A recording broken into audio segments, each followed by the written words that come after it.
Breaking Brown family. I am here as we are every Monday and Wednesday to talk about black politics and what the people that are called black people. And you all know, if you've been watching for a while, that I have a problem with the framing in terms of who we are as a community and as a group, and I like it to be lineage more than I like it to be based on race. So we're gonna get into that, but we're gonna get into all of this in the context of Black Jeopardy, and then we're going to get into Derrick Bell. Some of you remember Derrick Bell, the man who Barack Obama kind of, stood up for at Harvard Law and kind of latched himself onto to kind of paint himself black, and at the same time he knew he was going to paint himself post-racial and inoffensive to white people. So we're going to get into all of that. What's going on, fam?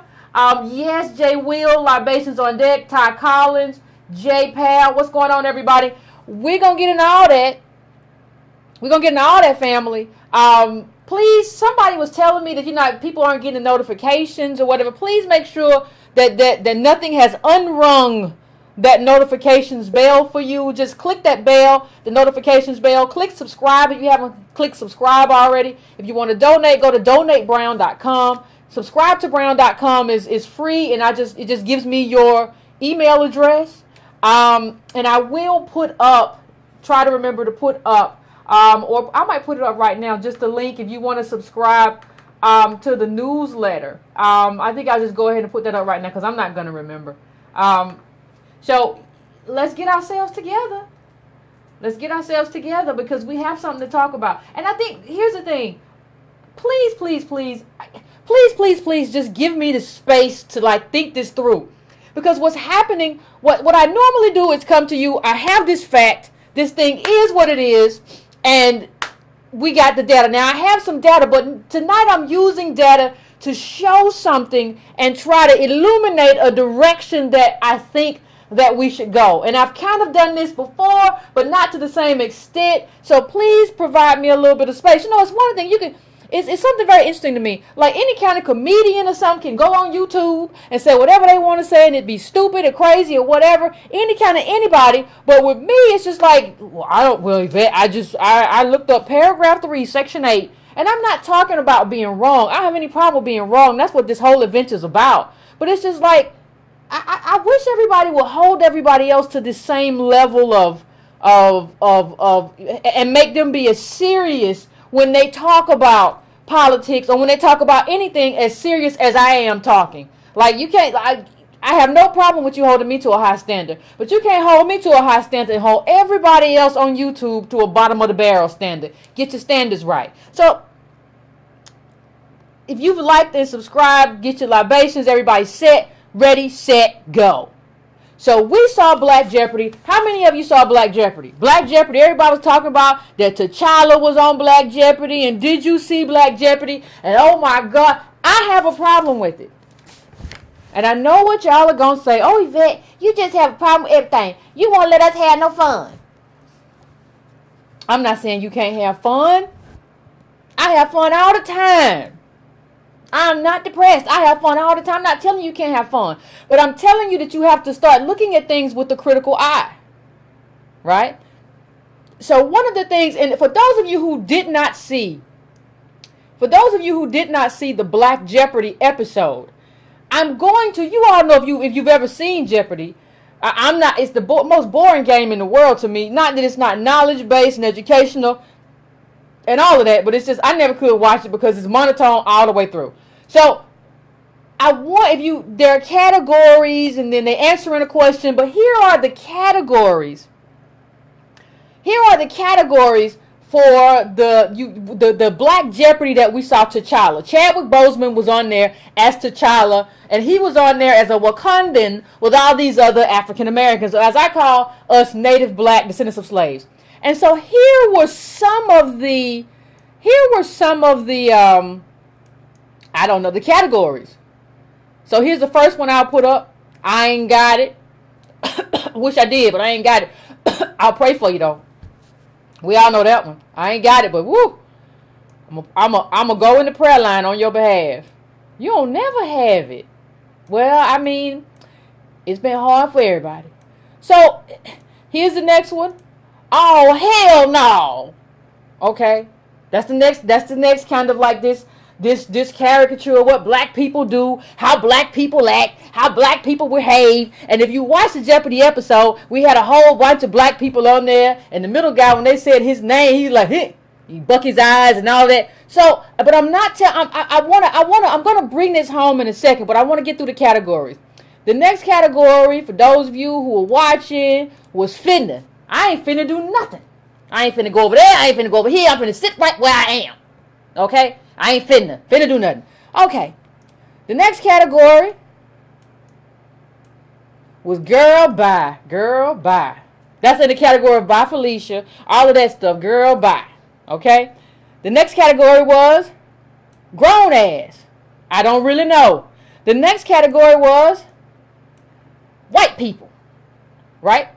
These were the categories on Black Jeopardy on Saturday Night Live. This is what I'm trying to frame in terms of how I want you to understand what I'm about to say. What I'm about to say is not going to probably make you happy. That is nothing new for me. For those of you who've been there, you've been here for a while, you already know that. So what Black Jeopardy does for me in terms of what quote unquote black culture, it tries to differentiate us from like mainstream culture. These are the things that make us black, and these are the things that make up black culture. And the first thing that I would say is that there are things that differentiate us, but what I would like to say is that, first of all, the things that differentiate us are sort of minor, right? There are lots of different cultures in America. And the first thing I say is that a culture does not make a race. So you can have a different culture among a community, and it should be well regarded, and that's wonderful. But a culture is not a race, right?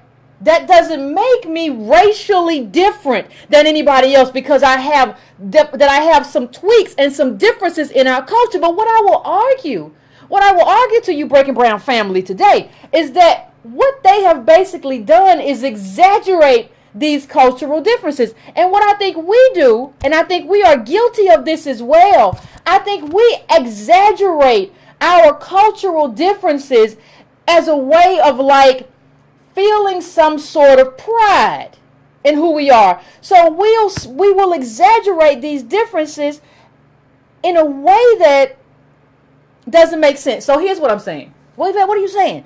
I'm saying I've heard everybody use all of these phrases.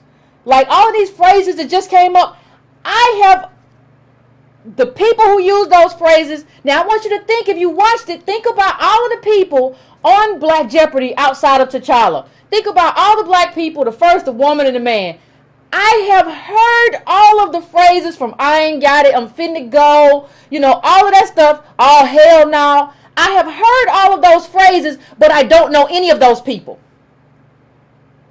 Let me say that again. I have heard all of those phrases, but I do not know any of those people. I'll take it a step further. I have used all of those phrases, but I am not any of those people. Well, what does that mean? That means that you cannot boil me down to some caricature or a grouping of phrases to identify what it means for me to be a descendant of slaves in this country. That is not who I am. And what you find, I believe, is that I think you find us as native black people, African Americans, as we were routinely called, descendants of slaves. I think you find a situation that's very interesting where we are constrained and confined by language. I don't know those people who are just an amalgamation of phrases. But that's kind of what they drill it does down to. And so when you see that on Saturday Night Live, you think there is something intrinsically different about us that makes us different, even though you can't put your finger on it. And that is what we talked about in terms of, and what the Field sisters talked about in terms of racecraft. That there is some kind of, and see, we just different. We just ain't like them. And you'll even see it. Listen. You'll even see it in how we talk about food and everything else. It's almost as if being black is like a programming language. Now I'll come back to that in terms of how confining it is, in terms of what we are supposed to be or what we are thought of. So if you're outside of that, if you're not like me and you've never used all those words or whatever, people question your blackness. It's like an if-then loop. if you use those terms, and if you have brown skin, then you are black. If you don't use those terms, and you don't have that, then you are not black. It's like a little if-then loop that we get caught up into because of the programming that white supremacy has set up and called it race to oppress us in a wealth hierarchy. It's very damaging. Now, let me just say this. We talked about how there's no biological or genetic. Genetics is very good in terms about regionality, in terms of what kind of people have in common in terms of their region, what people have uncommon in terms of their region. Talked about how northern and southern Europeans are very different in terms of heights because of genetics, but they're all white, right? So there is no foundation for this racial thing. But what I see us doing is I see us kind of codifying it in our behavior and how we speak about ourselves. I've used those words and phrases. I'm not those people. There is no complexity in terms of how I'm rendered on that screen I just saw. There is no multidimensionality in terms of how I'm thought of and how I'm talked about as a native black person. And so we have begun to exaggerate those differences and fetishize those differences as a way to derive meaning for ourselves, when really the real meaning for ourselves is that we're all American. We're just as American, if not more American, than a lot of people who are seen as quote unquote white. But instead of saying that, like, listen, you got to do one or two things. Listen, white people, you got to do one or two things. You either got to be black or you got to make me white. I don't care which one. You got to be black or you got to make me white. I don't care which. You either got to give me all of your wealth and privilege, or you got to come down here where I am. I don't care which one. It does not matter to me. Now, when you look at that, let's talk about allies. Can we talk about allies for a minute? And I'm going to get into this in some depth. But when you talk about allies, what I need allies to do. See, we really have let the majority who quote unquote white get away with a lot of stuff, because what they get to do is say, well, I voted Democrat. I did.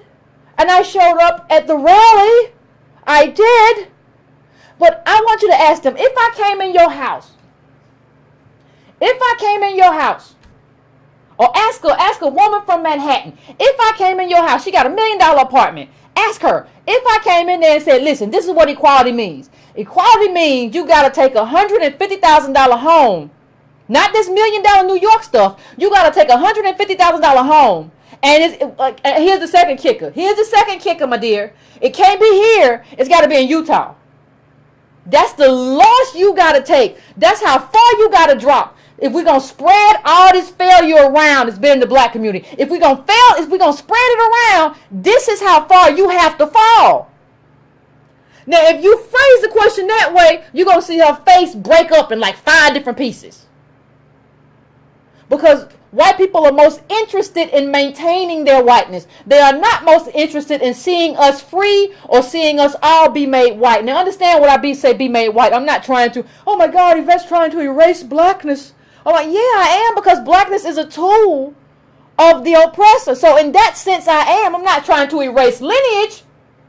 Lineage is important. I'm not trying to erase lineage. This is my tribe. But my tribe is based on lineage, not some kind of fictional race that I can't seem to put my hand on.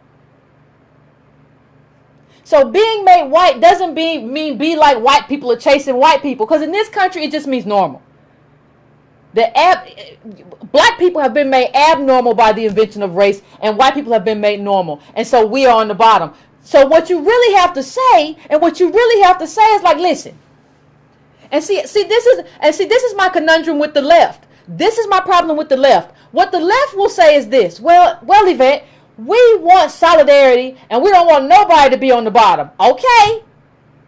But until that day happens, as long as capitalism in this country and capitalism dictates that somebody's going to be on the bottom, why don't we just switch places until we get this whole capitalism thing straightened out?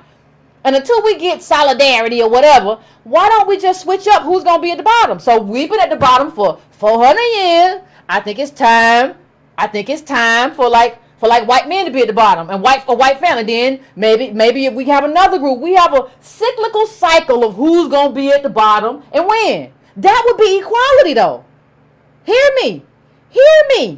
That would be equality. So what I'm asking you is, why do you think that you have so many people in the mainstream who don't want to see that day come?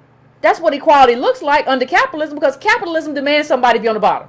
Like, somebody's got to eat the failure. We got to put all the liquor stores somewhere. We got to put all them toxic plants somewhere. We got to put all the lead water somewhere. We got to put all the predatory loan places somewhere. All the banks got to make money. The banks got to make money with high interest loans. We got to put all that somewhere. We got to put all the crack somewhere. We got to put all the cocaine somewhere. We got to put all, the opioid is being spread out. But the majority of the failure is put in a specific location.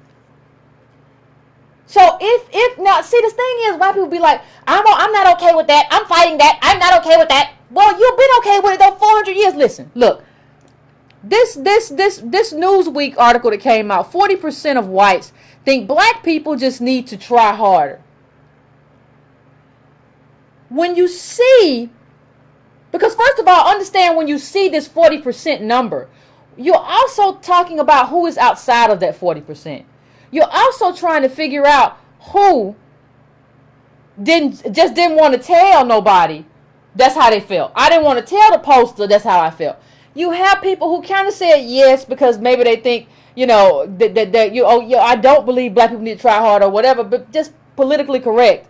And you have some people who probably didn't say it and they really just believe we're only like one policy away. Like, just a little bit. Because when I see them in the street, they look just like me. So we got a little way to go with the police or something like that. But, I mean, if I don't understand how I am supposed to, necessarily have faith in that. So what I want is equality. And equality also means equality of failure. Like, you got to fail too. It can't just be me out here failing until you help me fix it. And I was at the march. And I went to D.C. to protest Trump. That's not enough. You got to eat this failure. Everybody got to eat this failure under capitalism. That's what I would call for. Everybody got to eat this failure. So I'm not, even in terms of mass incarceration, I would say I'm not in favor. Okay, if we can't get mass incarceration to end, if you get caught with drugs, I just want white people and Chinese people and everybody else to get the same time as black people, specifically black men. Y'all got to serve the same time. That's equality. So if I can't get you to fix the stuff that disproportionately impacts and punishes us, then you got to just eat it too. And so when you start saying that, then our counterparts in the mainstream start scratching their heads. Well, Yvette, I just don't think that's the right way to go because that's not too good. I don't know about that because I don't think that's the solution. I think we got to go the other way. But the other way doesn't have you eat any of the failure. That's a problem. It's a problem if you're not eating the failure too. So here's what I say. I discussed race before as a hierarchical wealth arrangement. That's what it is. This is a hierarchical. This is a hierarchy of who gets the money, who gets the benefit, and we'll get to Derek Bell in a second in terms of how he discussed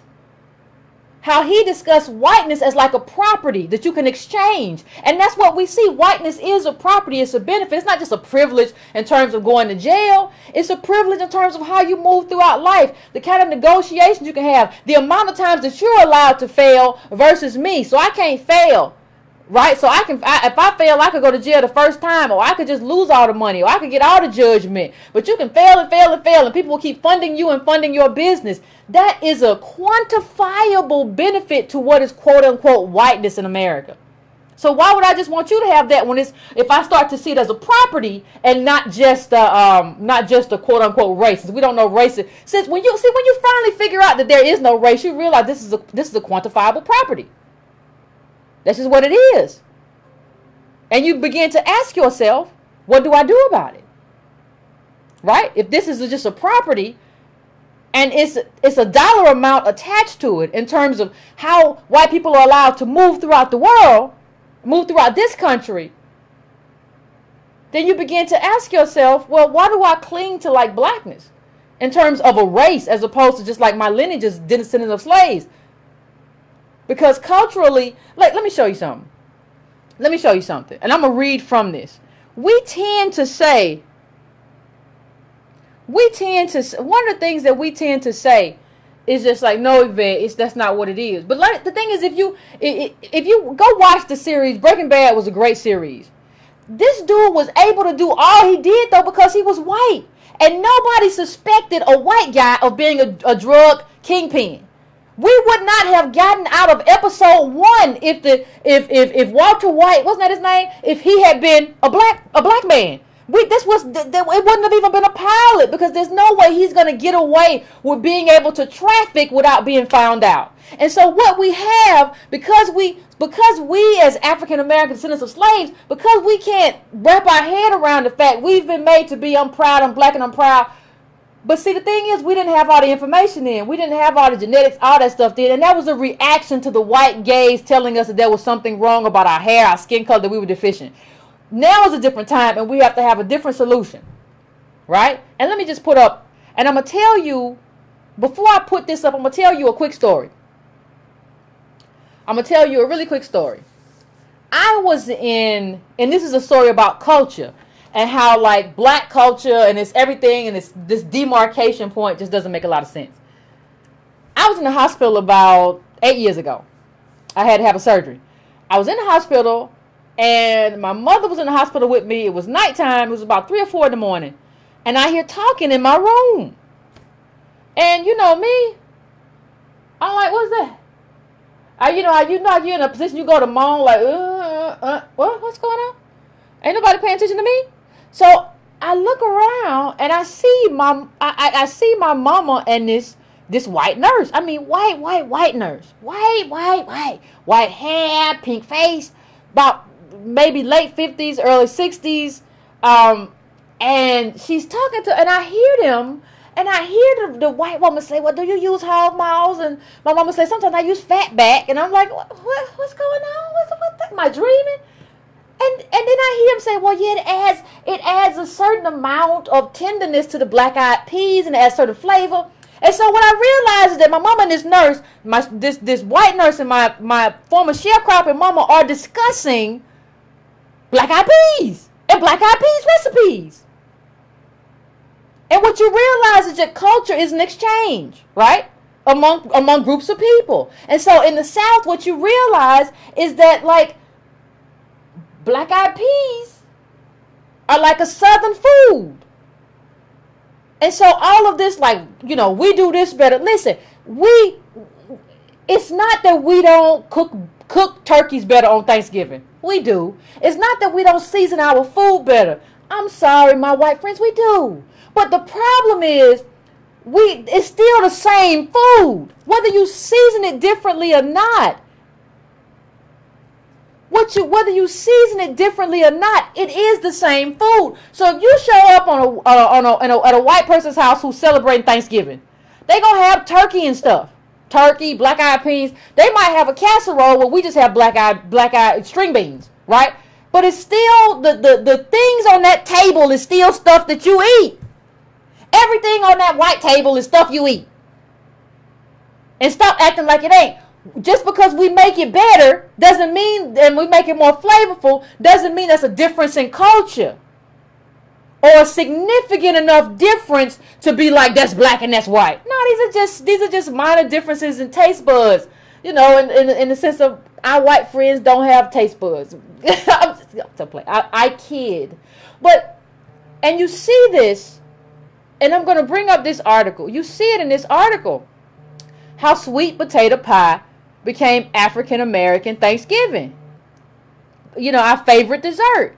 And I mean, you see it, and I'm going to read a little bit from this. If you would bear with me, I would appreciate it. Because I'm going to read a little bit from this just to kind of bring it into, and don't go get no sweet potato pie. Like, it ain't that time. We ain't at that time right now. But I want to bring this, I think this is instructive in terms of what happened and how we decided that this was like our go-to food. It says, when tracing the history of African American cuisine, it's best to take stock of what was inherited from West Africa. True enough, our ancestral homeland. I thought and see, even that line kind of negates, it's like a white erasure, like European erasure. Like we don't even count that. Okay. and it says, as early as the 16th century, Spanish traders shipped sweet potatoes from the Americas across the Atlantic Ocean on two different routes. One headed to West Africa, the other to Western Europe. West African cooks first experimented with sweet potatoes as a possible substitute for the other root crops, cassava, plantain, and yams, that they used to make typical meal of some sort of starch, served with a savory sauce, soup, or stew typically made with fish and vegetables. One particular specialty was fufu, in which root is boiled, mashed, and pounded and shaped into balls. I hate that. For those who have made sweet potato pie, it doesn't seem to be much of a leap to add eggs, sugar, spices to make a savory dessert. But West African cooks probably never tried for two reasons. First, the sweet spud was a complete dud to the West African palate. Understand? How many of you thought this is where you got it from? A complete dud to the West African palate. Now that we love sweet potato pie, they did not. They didn't like the sweet potatoes' taste, disparagingly called it the white man's yam, and focused primarily on eating the leaves. Second, even if they like sweet potatoes, West Africans would not naturally think of cooking them for dessert. That was something Europeans did. Okay, y'all, what? Alas, a West African origin theory of sweet potato pie goes wanting. Unlike West Africans, West Europeans gave the sweet potato a sensational reception. It quickly earned a reputation as an aphrodisiac, got a shout out in Shakespeare's play, The Merry Wives of Windsor, and started showing up on England's royal tables. Henry VIII's voracious appetite for sweet potato tarts, the pie's close cousin, immediately conferred an elite status on sweet potatoes as a dessert. Imagine if someone had painted the king eating a sweet potato tart with an ecstatic expression on his face. This is just stupid. Okay, but history is silent on whether or not Henry VIII specifically requested sweet potatoes to fill that pastry, but if he did, his royal cook probably took the same approach as West African counterparts by substituting sweet potatoes, the new root, into old recipes that utilize other roots. The only difference was Western Europe had a dessert tradition, and roots and other vegetables were just as likely as fruit to be featured in savory and sweet recipes. There's no existing recipe for Henry VIII sweet potato tart, but high-profile England cookbook published a couple of centuries after his reign suggests an answer. Hannah Glass's The Art of Cookery, Made Plain and Easy, published in 1747, was wildly popular with housewives in Britain and its colonies. In it, root vegetable puddings were made by boiling and grating, mashing or slicing the vegetable, then adding butter, eggs, milk, and sugar before baking it in an open-faced pie shell. Sweet potatoes weren't the only thing that got that treatment. Irish potatoes, parsnips, pumpkins, squashes were used interchangeably in these recipes. Wealthy Americans' colonial kitchens eagerly adopted the latest culinary trends out of England, and big houses and plantations plantations in the antebellum South were no exception. Flip through the pages of the iconic Southern cookbooks used in those elite kitchens, the Virginia housewife, the Kentucky housewife, and the Carolina housewife, and you will find strikingly similar pumpkin recipes for pumpkin pie, sweet potato pie, squash pie, existing side by side in the dessert section. Southern cooks, black and white, turn more often to recipes for sweet potatoes because in the South they were easier to grow than edible pumpkins. Now here's the thing. Here's the thing. This is just, if anything, we've had an amalgamation of Southern culture. We've been here together this long, right? We live in a country where 6 million white families own more rural land than all of Black America combined. And as a whole group, we live like on 90% of that land. Listen, you can't continue to have this sort of weird kind of fetish that kind of separates us. Now, let me just say this. Let me say one other thing. I talked about culture being an exchange over time.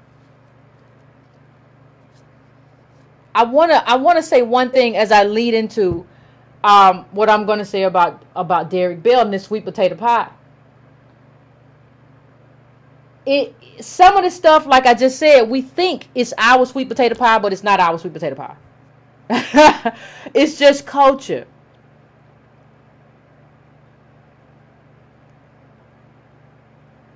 Right? That's just what it is.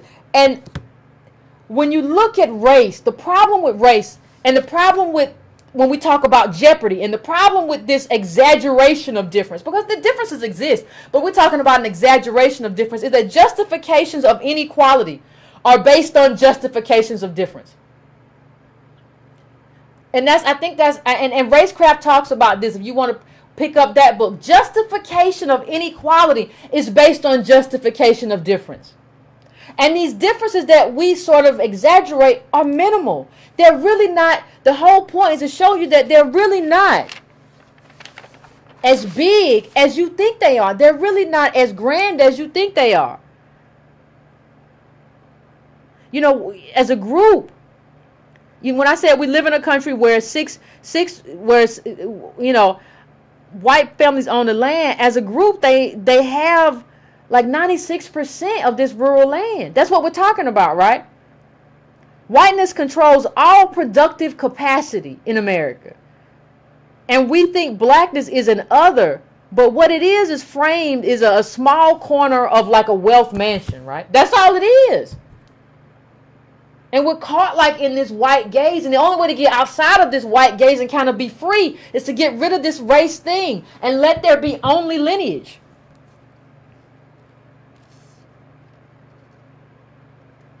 And when I talk about, let me just put this up real quick. When I talk about Derek Bell, he's passed.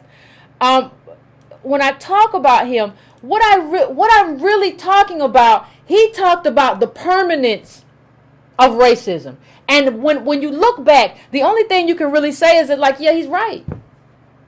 Because there are too many regressions. When I look at this 40% number that we just put up, when I look at that number from Newsweek, when I look at this right here, what that tells me is that there is a permanence of racism, and yes, we need policies, right? And that's what I talk about all the time, is to use politics.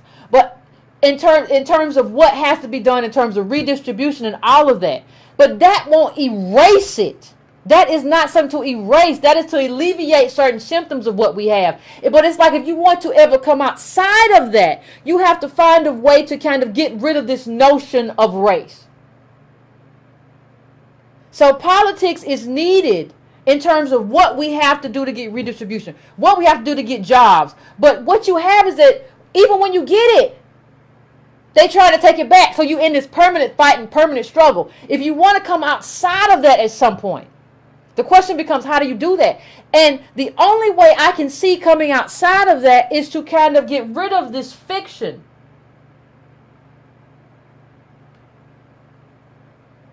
You have to alleviate it. You have to use policy to alleviate, because we have material interests right now. And the only way to alleviate that, is through policy. There's no other way to do it. You're not going to do it through black business. Black business without black politics is dead. You have to have black politics. But in terms of what should be what should be the ideal, like on the ground work, you got to get your politics right. We got to do that. But really, in terms of what should be our ideal, like, how did you define us as a race in the first place? You're going to have to tear all that down, because there's no biology that supports anything y'all been saying. Like, everything y'all been saying about that there's some kind of biology or genetics or some IQ or whatever that supports this idea of race is garbage. And now that we know it's garbage, you just got to tear it down. But you have to tear down everything that you built. You have to tear down everything that you made. You have to tear down the consequence. And the only way you tear down the consequence is to make us whole through policy.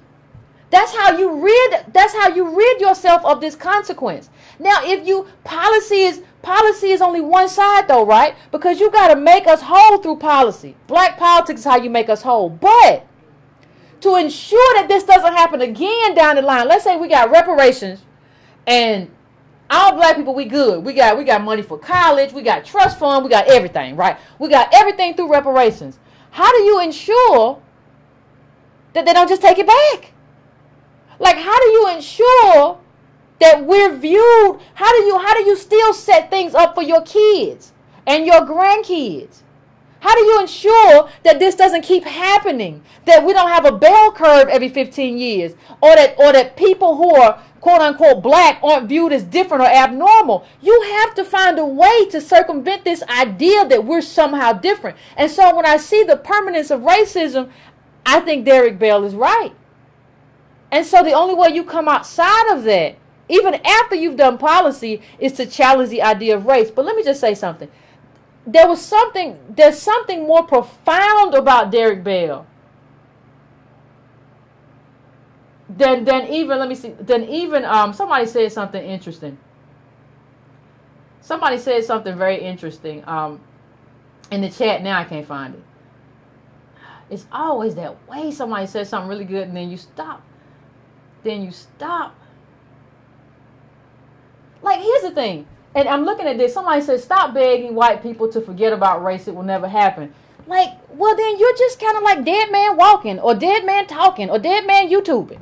Like, I don't really think, like, the level of agency. Like, who is this person? Leon Staten. Leon Staten, you're not too bright.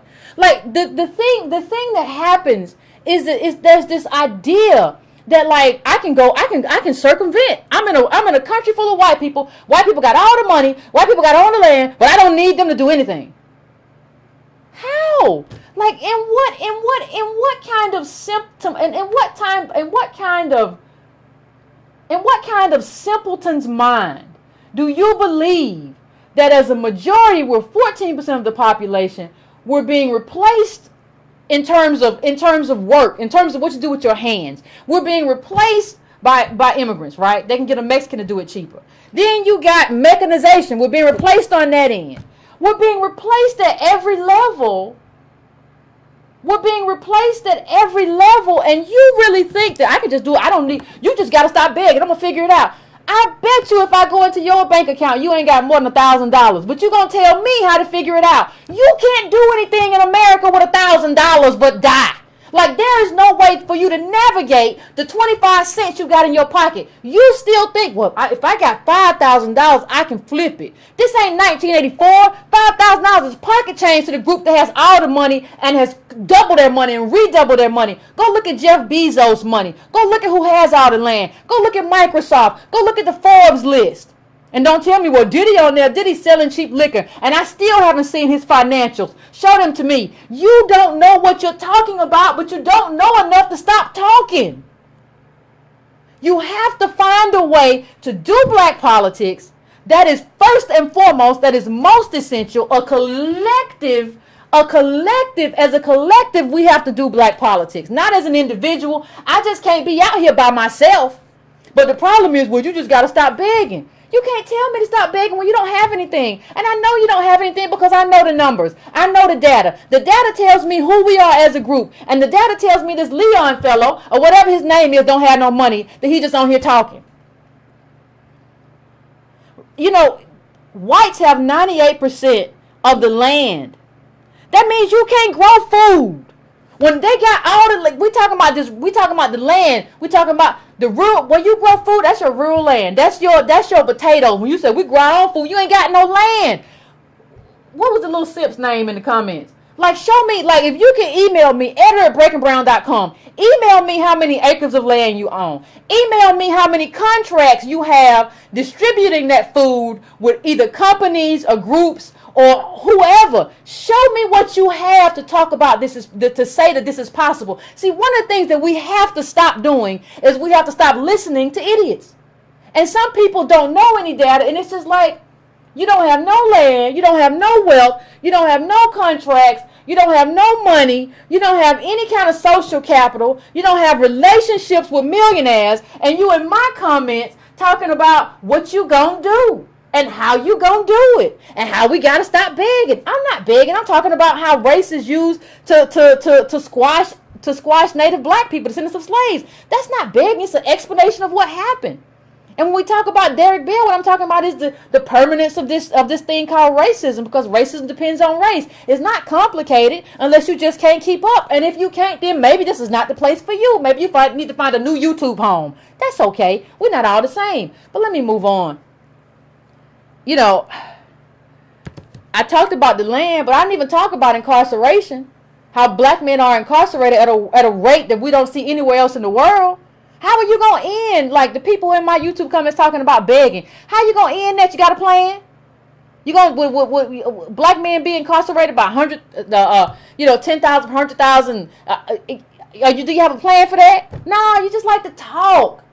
You don't have a plan for anything. But if I have a political and say, let's do black politics, well, I just like Yvette just be out here begging. White man never gonna do.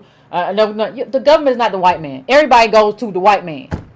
Everybody goes to government to get their needs met. The government ain't nothing but stop thinking about government as like your white daddy. The government is where everybody goes. And I've said this before. The government is not your white daddy, but the government is the reason that your daddy is in prison and he ain't in your life. That is the reason. So you have to start thinking about it in that way. In the same way everybody makes demands, you have to make demands as well. That's your job.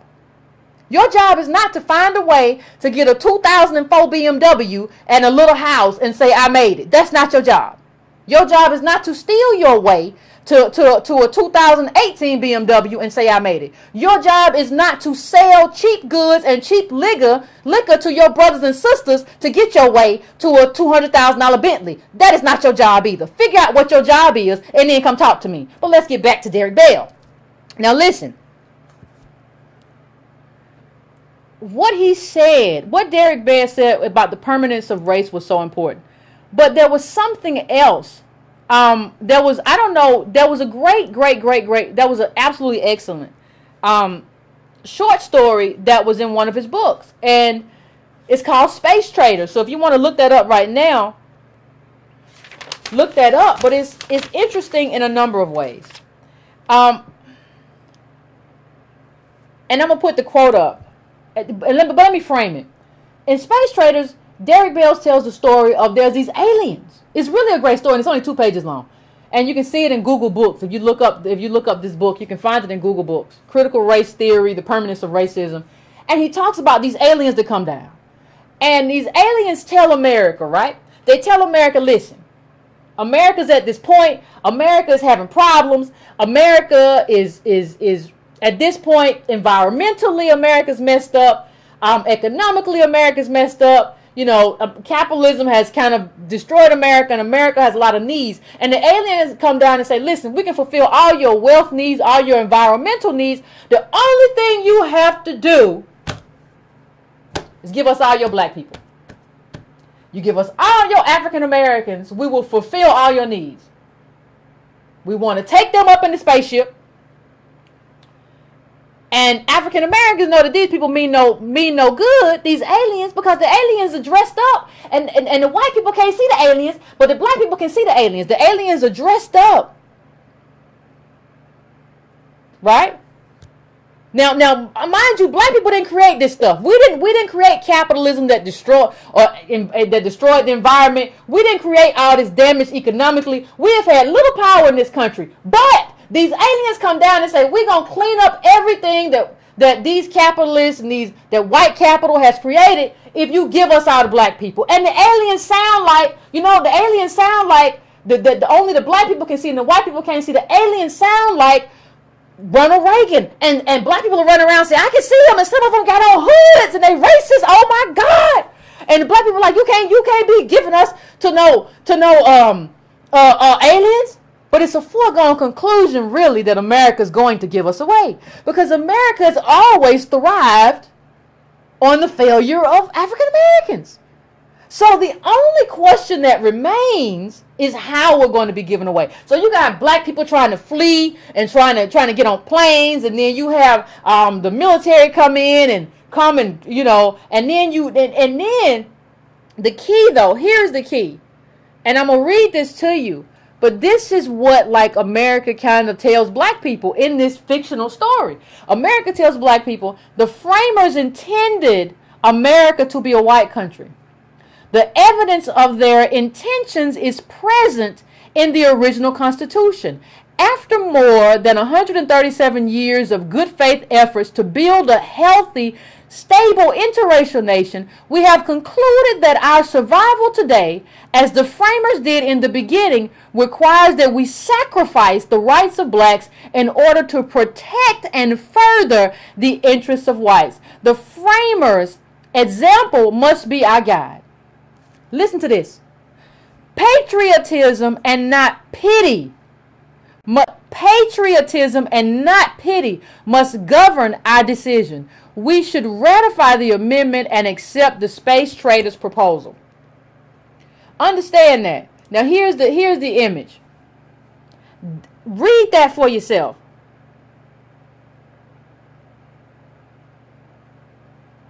What this is, what Bell kind of understood is that this country doesn't really necessarily care what happens to us.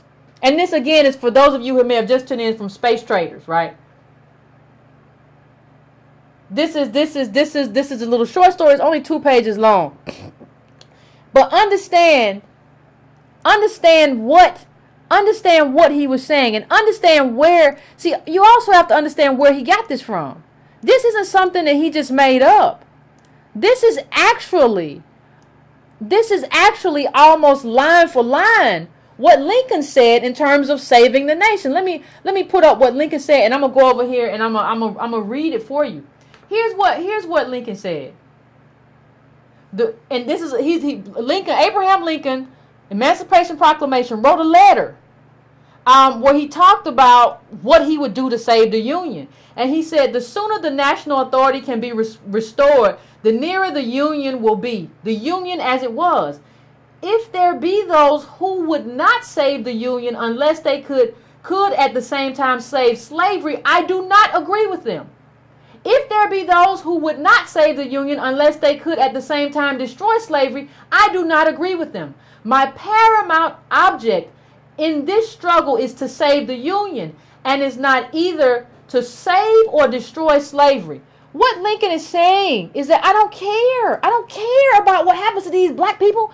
The only thing I really care about is the Union. I care about the Union. And that's the same thing that you see in Space Traders. So they're saying that, like, hey, listen, we're just trying to save this country. We don't really care about what happened to y'all. What happened to black people happened to black people. We're just trying to save the country. And that's what we're trying to do.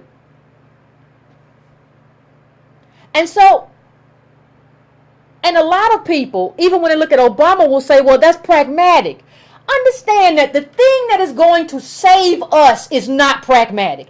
Anything that will save African Americans in terms of our politics, and even in terms of the redefinition or erasure of like race, anything that will save us will be radical. So when you hear any politician say, well, I'm trying to be pragmatic, understand that that politician is not doing anything beneficial to you, to me, or to black people. They're speaking to a politics that does not benefit us.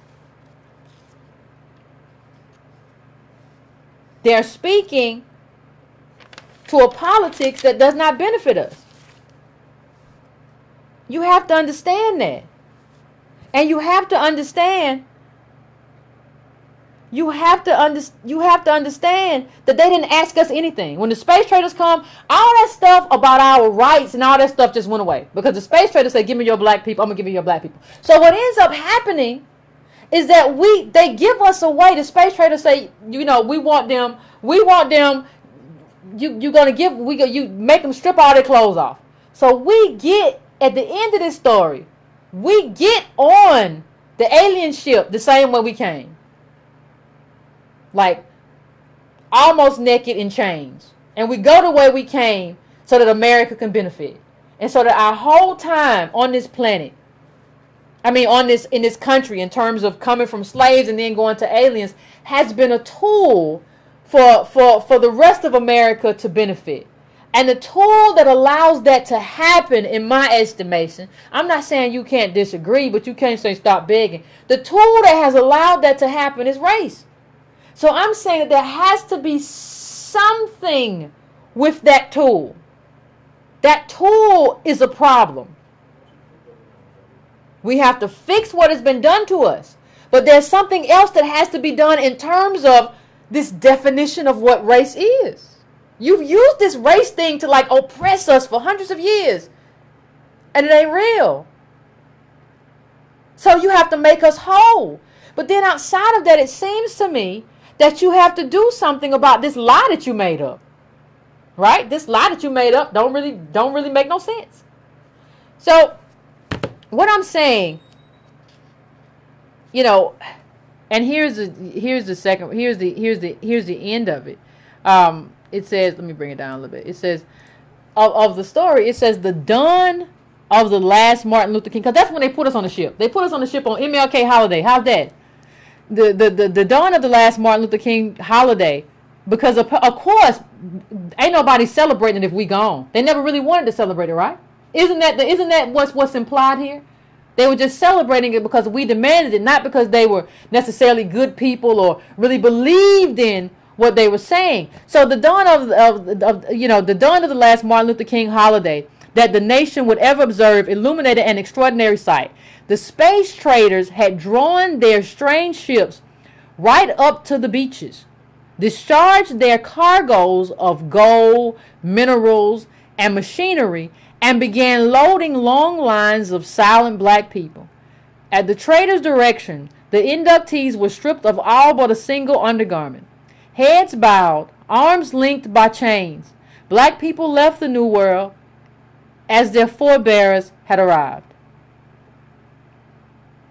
And just as the forced importation of those African ancestors had made the nation's wealth and productivity possible, so their forced exodus saved the country from the need to pay the price of its greed-based excess.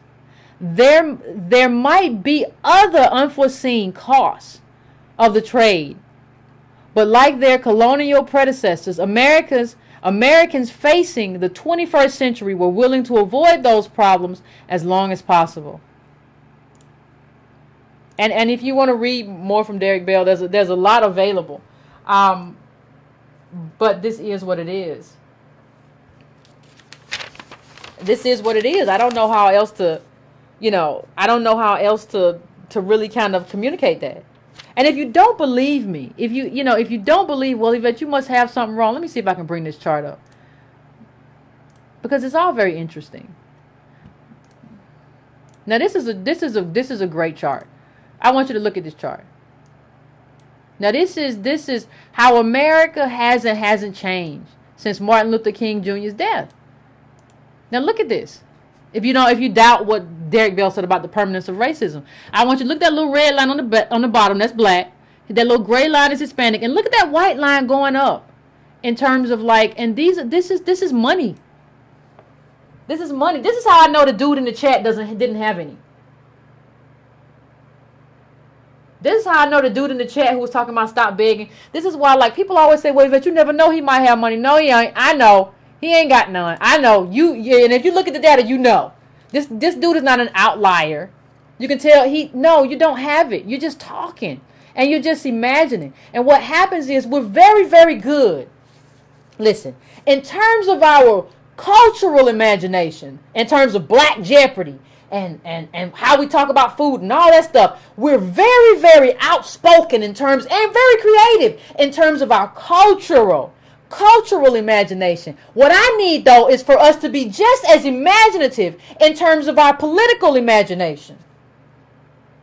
I need us to be just as imaginative in our political imagination in terms of figuring out how we do what we need to do, and how we move black politics, and how we deal with this question and definition of race. And I need us to be just as imaginative in that era as we are in terms of what it means to have black culture and what that means. I need that. It has to happen.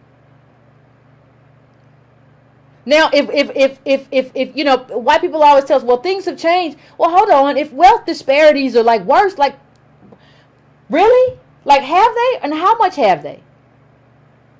Do we understand that our kids are, do we understand what those lines mean? Do we understand that these lines means that our kids are locked out? And this dude don't want to do politics? You don't want to do politics, but politics is where all the money is. All the money is on Capitol Hill. And there's a big pile of money that come in through tax dollars that everybody cuts up. And you're telling me that you don't want to go to Capitol Hill and get that money. You just want to stay black and do whatever it is that you're doing. What? How does that make any sense? I don't understand how that makes any sense. Let me just tell you something. I'm just gonna be open to you. Understand this. Without politics, if you got kids, without politics, you need to just go to your child's room right now and give them a map. And you need to tell your kid, I want you to learn this map. I want you to learn all the neighborhoods, the white neighborhoods, the black neighborhoods. I want you to learn all the neighborhoods because you're going to be an Uber driver for the rest of your life. So learn all the neighborhoods. If you don't want to do politics, just tell your kid, listen, there's nothing that, I'm not going to find no way to try to figure out a way to make America pull you in. So just figure out a way to be the best Uber driver you can be, and it is what it is. You know, maybe when they come in your car, you have a bunch of water. And I'm not saying nothing against Uber drivers, because I know y'all Uber, Lyft, y'all do what y'all got to do, and I get picked up by some of y'all. I want it to be very clear that if you're doing whatever you got to do to eat, I got nothing against you, and I'm always, I support anybody, because all of us could have to do that at some point. We don't know. This thing is falling apart at breakneck speed. So, but understand that if you don't want to do politics, that's all that's left.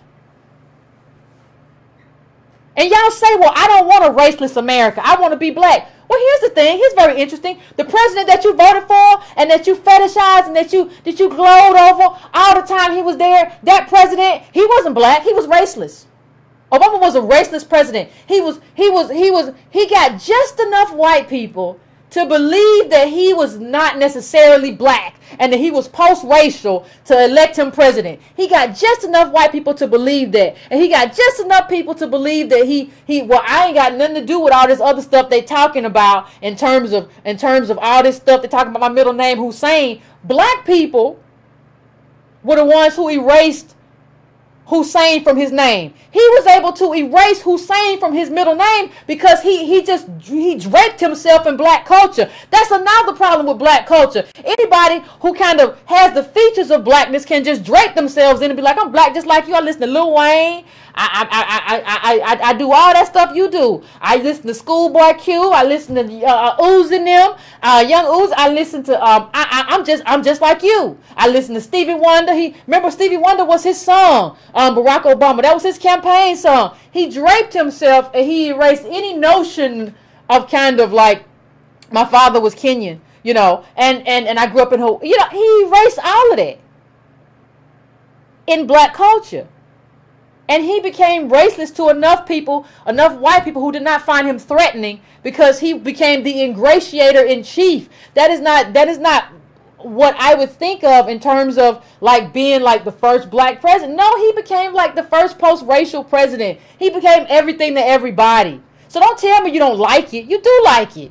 You do like it. And that's my main problem. And so y'all love him, and then y'all will come and tell me, well, Yvette, I don't like that. I think you got to be bold and black. You loved Obama. Be quiet. And just like a lot of y'all tell me all the same time, well, Yvette, when I do the show with Antonio about race and I have this conversation, Yvette, y'all just trying to access white people sexually or some weird stuff. Well, wait a minute. Please tell me, how do you watch Scandal and see all of this stuff that goes on in Scandal, but then you come tell me what I'm doing? No, I'm not doing nothing like that. But you sure were watching it and giving it great ratings, weren't you?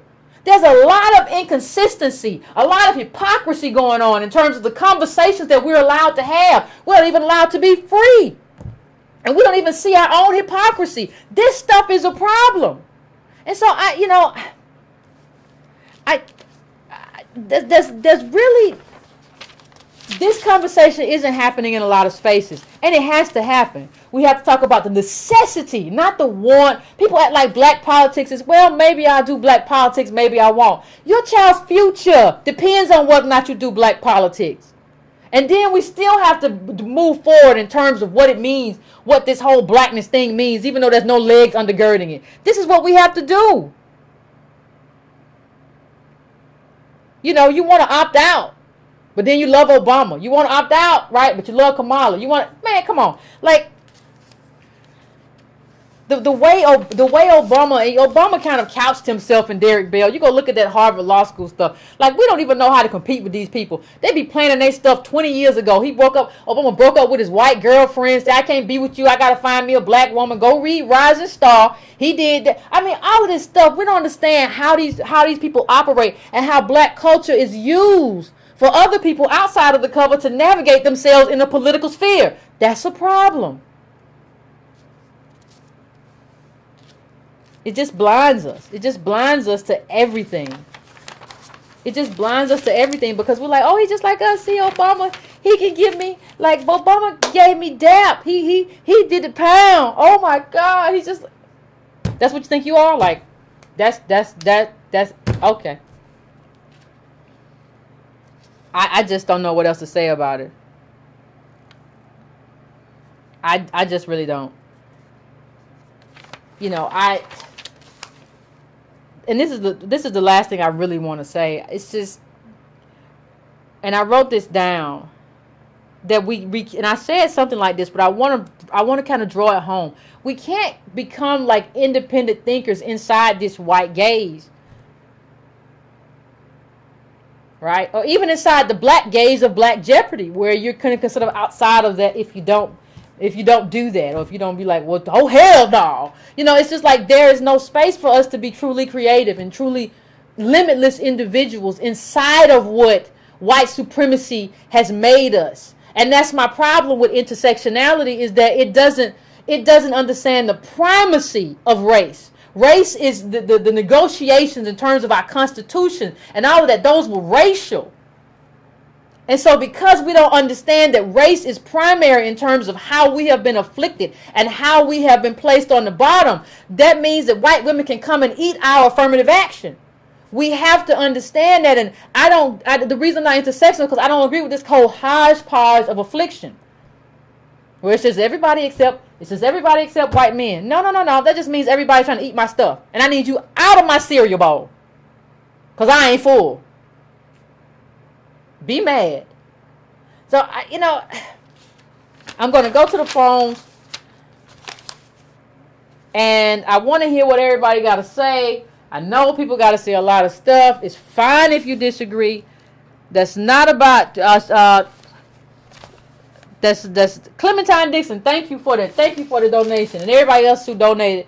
I just got heated up, and I ain't look a lot, and I ain't see a lot. But I'm going to go to the phones real quick, because y'all done got me upset and heated up. So I'm going to go to the phones real quick. I'm going to set the phones up, and then when we come back, it'll be time to have a discussion, and you all can call in. So here we go.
Around family. I am about to go to the phones.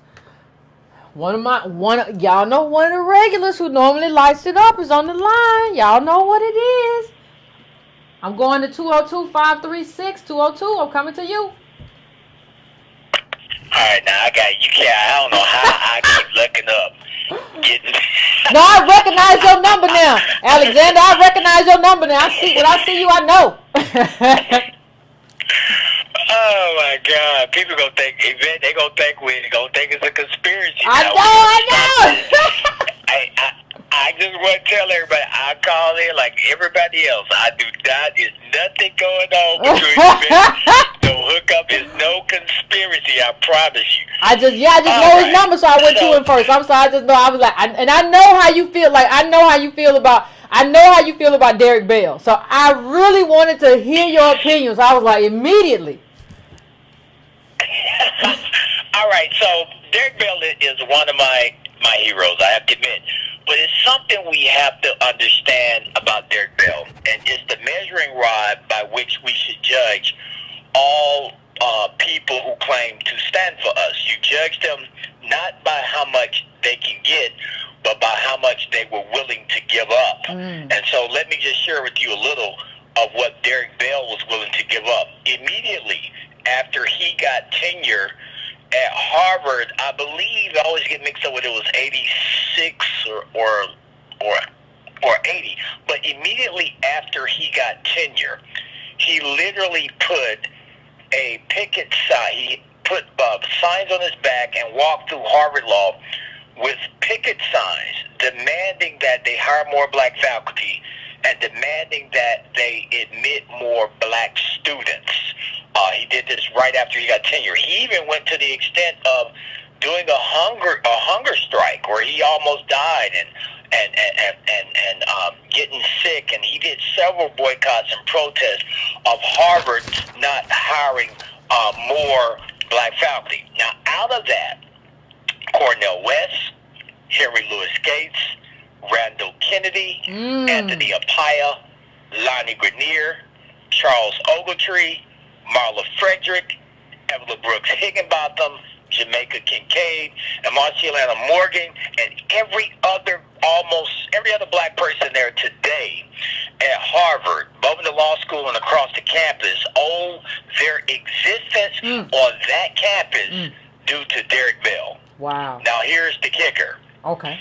Ask me how many boycotts, protests, sit-ins, and hunger strikes have happened since Derek Bell died. How many? How many of those faculty members that I just mentioned have done the same at Harvard that Derek Bell did to get them there? Ooh. You see where I'm going with this, Yvette? You see where I'm going with this? I see exactly where you're going.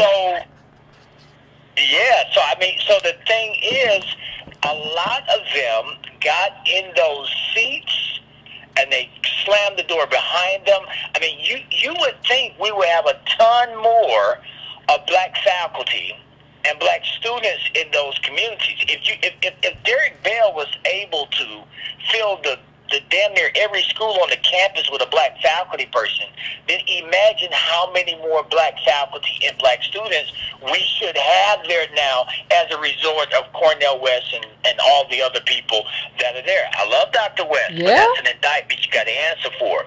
Now, if you look at this even a bit further, I love Derek Bell. Derek Bell focused a lot on the permanence of white supremacy. But I feel like his research was halfway there. Because to really get to the crux of the matter, you have to move beyond the permanence of white supremacy and get to the permanence of black enslavement. I would argue that the biggest barrier to our achievement isn't just white supremacy. It's through the black enslavement that nullifies our ability to fight back against white supremacy. Now, to understand that, You got to understand, going back to my dolphin analogy last week, if you know anything about the birth of dolphins, the amazing thing about when they're born, they are born swimming faster than a lot of other fish and mammals in the sea. They swim a lot faster. Why is it? It's because if they don't swim fast, they will be devoured by predators. So they have to come in the world without subscribing to the idea that they should be devoured. Unfortunately, African Americans, our genetic predisposition toward obedience and deference to white supremacy does not enable us to swim with the same veracity as the dolphin does when they're coming out the womb. But is that Alexander? Is that an evolution? But I don't think that's isn't that an evolutionary? Isn't that an evolutionary thing in terms of like living among your oppressors, right? That they domesticated. Right. I don't think. Well, you're probably absolutely right, and there's no evidence that dolphins were ever enslaved in the oceans around the world. So you can't. You have a point there, but check this out. To understand, the only thing you can do against this, you got to go back to Dr. Naim Akbar, and Naim Akbar's explanation between the slave, a person who's a slave, and a person who's in bondage. He makes the argument that a slave is a person who has accepted the terms of the shackles. The person who looks at the shackles and believes that the shackles cannot be broken, and they accept the terms of their enslavement. However, if you are a person who lives every waking hour fighting against white supremacy, fighting against the notion that we are inferior, then you are not a slave. You are simply in bondage. I would argue that we have more black people that are enslaved than we have black people who are simply in bondage. All of us, as descendants of slaves, we are to some degree in bondage to this system that oppresses us. But it's a much different thing to be in bondage than to be enslaved. Now, the problem in all of this, Yvette, you made the argument a minute ago that you believe that we need to go after, we need to fight for equality. But here's the kicker. You can't have equality and freedom. You can't have equality and freedom. This is very important, because if you have equality, means all things are equal. Freedom means I have the ability to discriminate. Most black people don't want to be equal. They want the freedom to be unequal. King says either we go up together or we go down together. Together is in the bottom of the slave ship. Who wants to be there? Who wants to be there? Ask Floyd, Jay-Z, Beyonce, Oprah. If they would agree with Dr. King that we should go up together or we should go down together. Nobody wants to be at the bottom of the ship. And I'll leave you with this. What's deep about all of this is, how do you make a difference? Because who will listen to a broke man? Who will listen to a broke woman? I mean, think about it. Jesus and Dr. King died broke. They never had money, never. Jesus walked the earth barefooted. King walked the earth with holes in his shoes, never had a nice car, never had a nice house, never had any of that, but yet he was able to accomplish more than all of the black millionaires and black billionaires together. I would argue the reason for that is because he was living his life by what he was willing to give up, and not living a life of consumerism, materialism. And for him, the idea of success was not of the individual, but was of the collective. And I think that until we get more black people or descendants of slaves that are serious about that either we go up together and we go down together, then we are going to stay slaves and not simply human beings in bondage. What? Hold on, Alexander. Hold on. So what am I going to do with all these black people who don't want to sacrifice nothing? Because that's what I come up against with the person to comment. Nobody wants to sacrifice anything, and nobody wants to sacrifice for future generations or nothing. Well, that now you understand my position as a racial fatalist. that is why I am a racial fatalist, because I do not believe that most black people are really. I don't even believe we could have a conversation with many descendants of slaves who will really get this, because the whole idea of what it means to be successful was implanted in them by white supremacy. Ooh. You would never, you would never see a Jewish person buy a Volkswagen. Why? Because Volkswagen, or the people's car, was invented by the Nazis. But you'll see a whole lot of people buy the product of Arthur J. Bentley, who's a racist and who really didn't care about African Americans, but every black man wants a Bentley. So we don't have a sense of actually keeping, this type of wealth for us and lifting us. We want to drive our Bentley and our Rolls Royce through war zones and build up envy in other people the same way white people do in us. I don't have a solution for that. God. I'm just a meteorologist. I'm just a meteorologist forecasting the weather. I don't have a solution for it. I don't have a solution for it. If you go through, I've said this before, you go through Floyd Mayweather's video, everything in that video may produce everything by white people. Yeah, but that's what we do. We get, it's almost like our success is predicated upon our ability to emulate whiteness. You can never be white, but white people will sure sell you a piece of whiteness through a Bentley, a Rolls Royce, a Polo, a Rolex, and all these other accoutrements of what we think it means to be successful, when it really doesn't mean a damn thing for us collectively. No, I hope I'm making some sense. No, you making some sense. You preaching now, Alexander. You preaching now. Oh yes, sir. You made some sense. I appreciate you. God, good God. I don't know if people know what to do with it, but it is what it is. You guys go ahead. I'll tune in. I appreciate you. I appreciate you, Alexander. Listen, I don't know what y'all think y'all doing, but Alexander be bringing. I don't know what y'all think. Everybody think they doing, but he dropped the knowledge. And the thing is, they let you give. They know when you buy that Bentley and when you buy that Rolls Royce or whatever you buy, you have no social capital. See, the thing is, when you have that money, a lot of people say, well, why don't these celebrities do more? Because there's no network for them to hook that money into something. See, because when you get that kind of money, you have to be able to hook it into something. People, when you're a white person and you hook it in and you get that kind of money, you have white people around you who are part of a network. And even if you didn't have them coming in, they come to you. And they don't come to you just to take from you. They come to you to like, okay, how can we're going to make each other rich.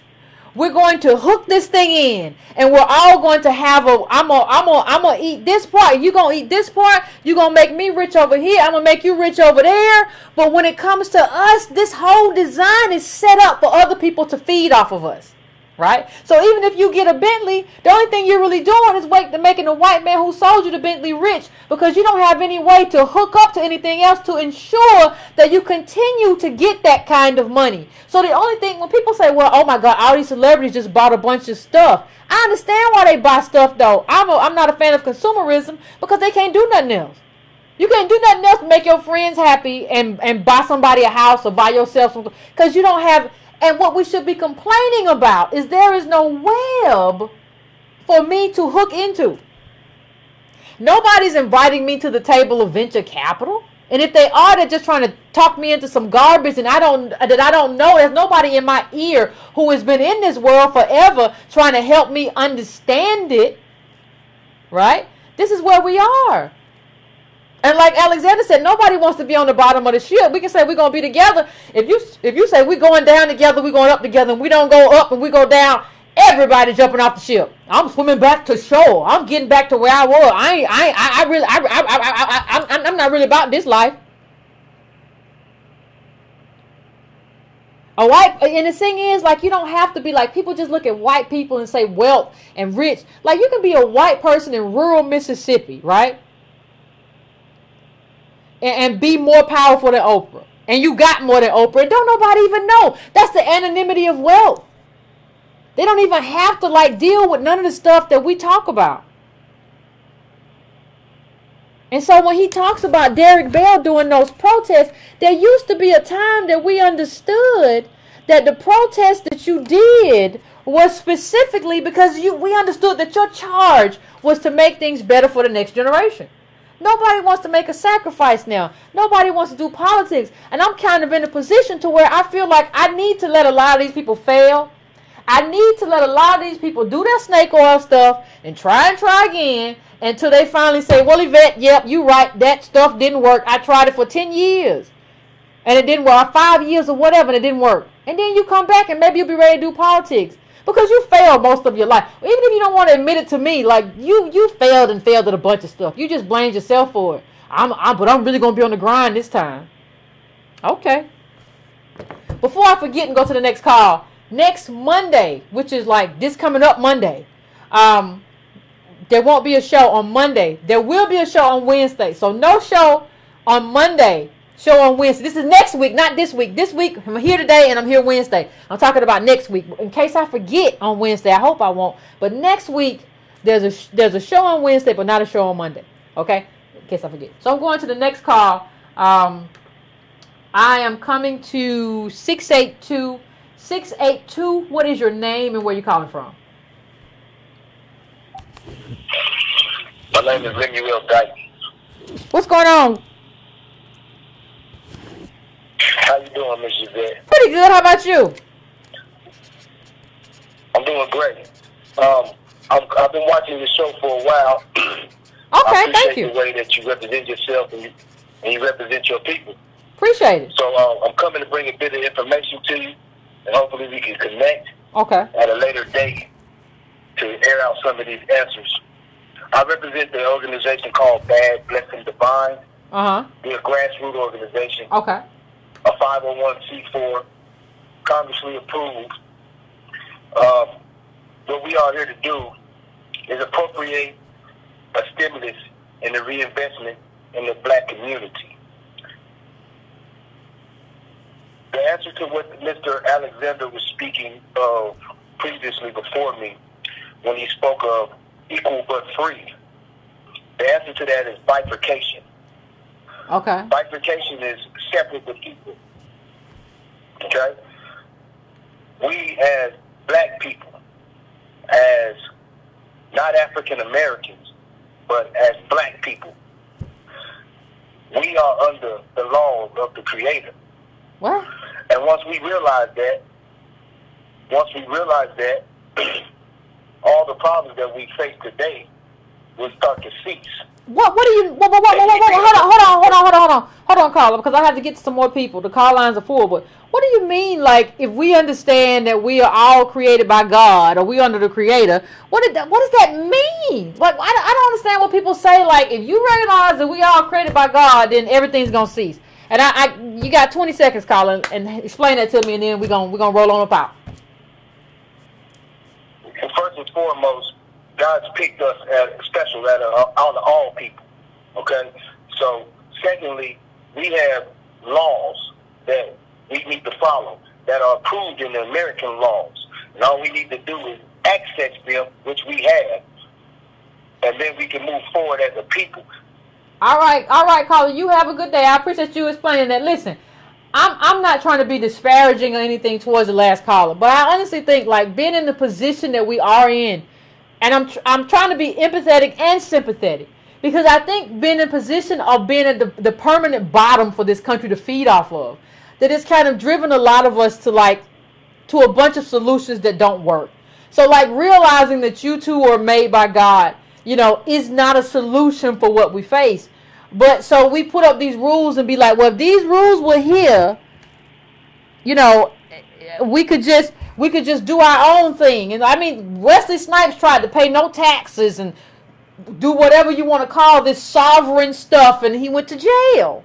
Like, this is America. America has certain rules, and we just...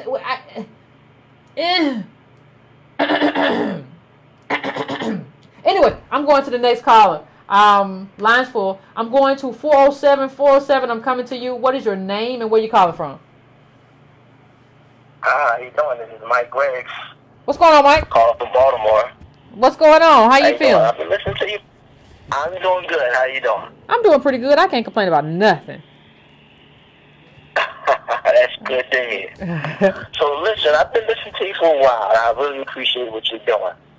However, I do think that you're just trying some of the things you say. Some. Okay. To come off as you trying to throw things against the wall to see what sticks.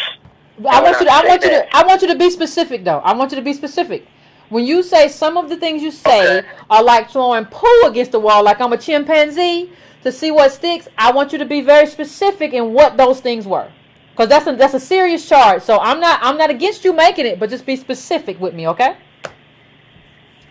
Okay. Well, a few things here.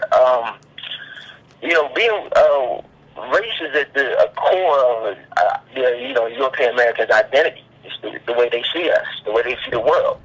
So just throwing that totally out the window is not going to work. I don't see that happening because you want it to be that way.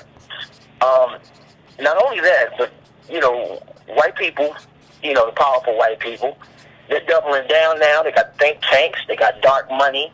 They got they're making a lot of behind the scenes deals. So really, they're not they slowly.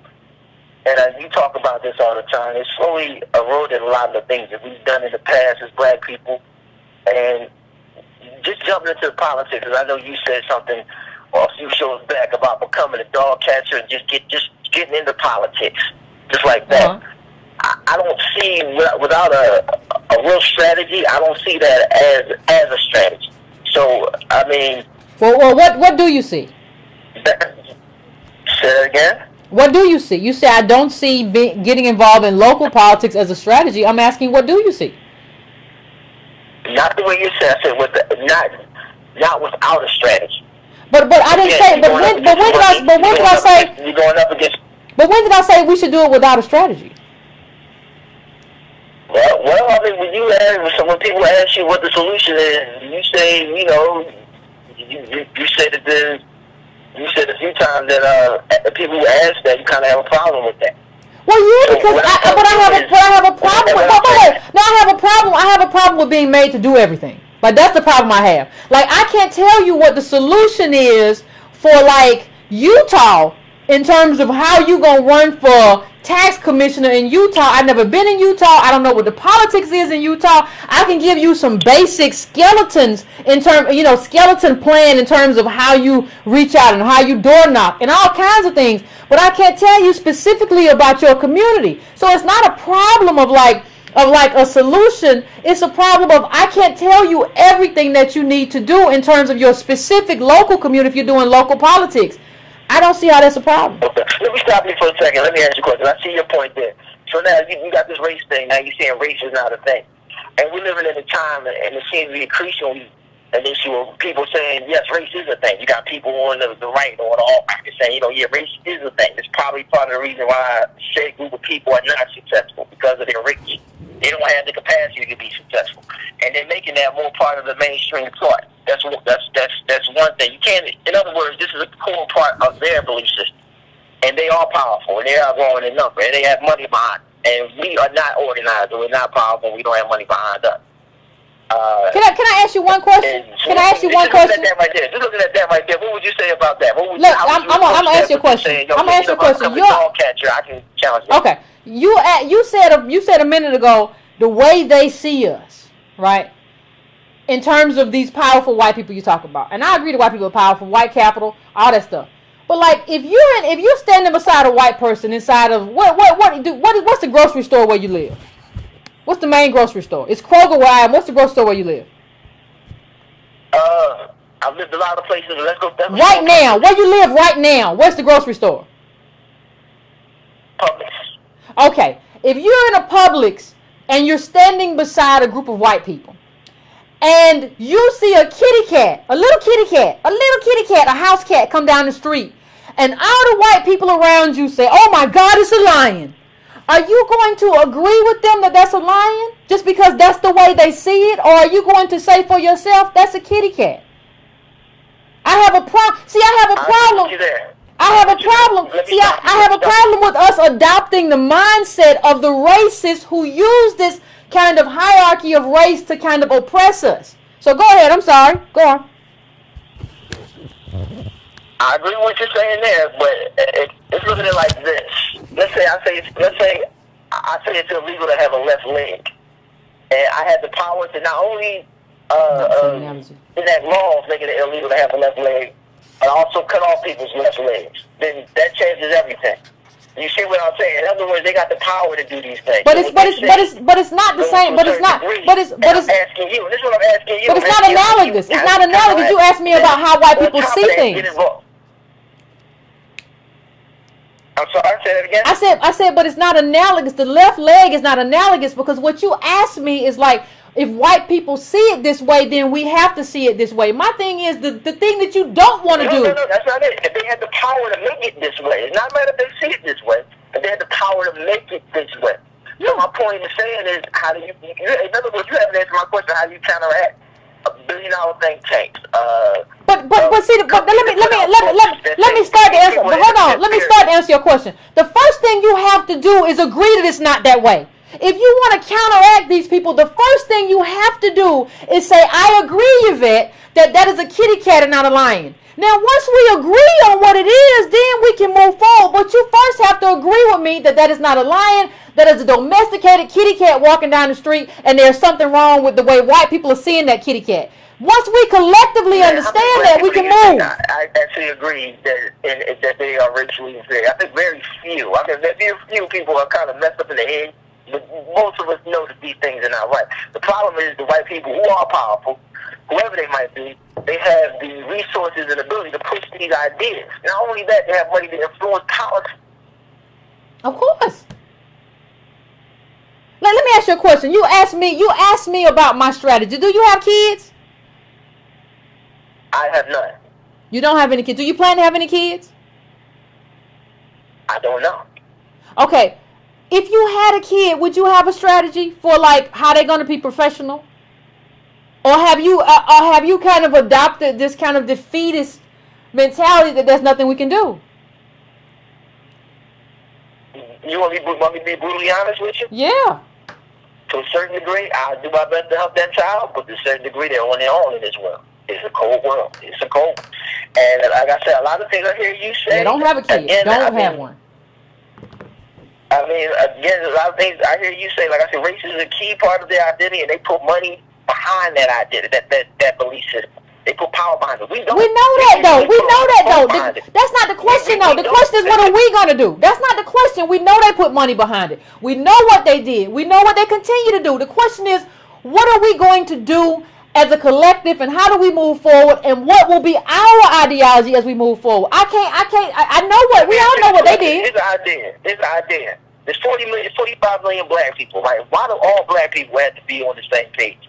Why can't it just be, maybe if you get 3,000 people with the same idea, you form a think tank yourself, and then you go ahead and you get that cracking. With what money, dude? With what money am I forming a think tank? With what money? There you go. See, that might be the problem. You might need to start right there. Where can I get some paper from?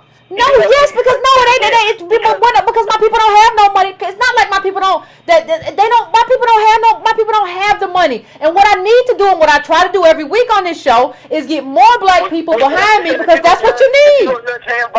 Down at the liquor store and say, yo, listen, we getting reparations for black people.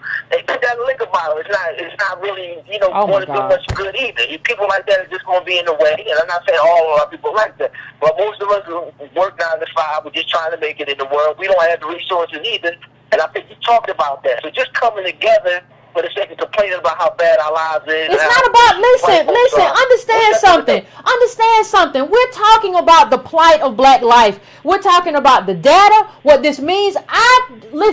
I'm sorry if your emotional comportment isn't to the point to where you can hear this data without becoming emotionally defeated internally. If you can afford a therapist, I have no problem with taking the data. Well, listen.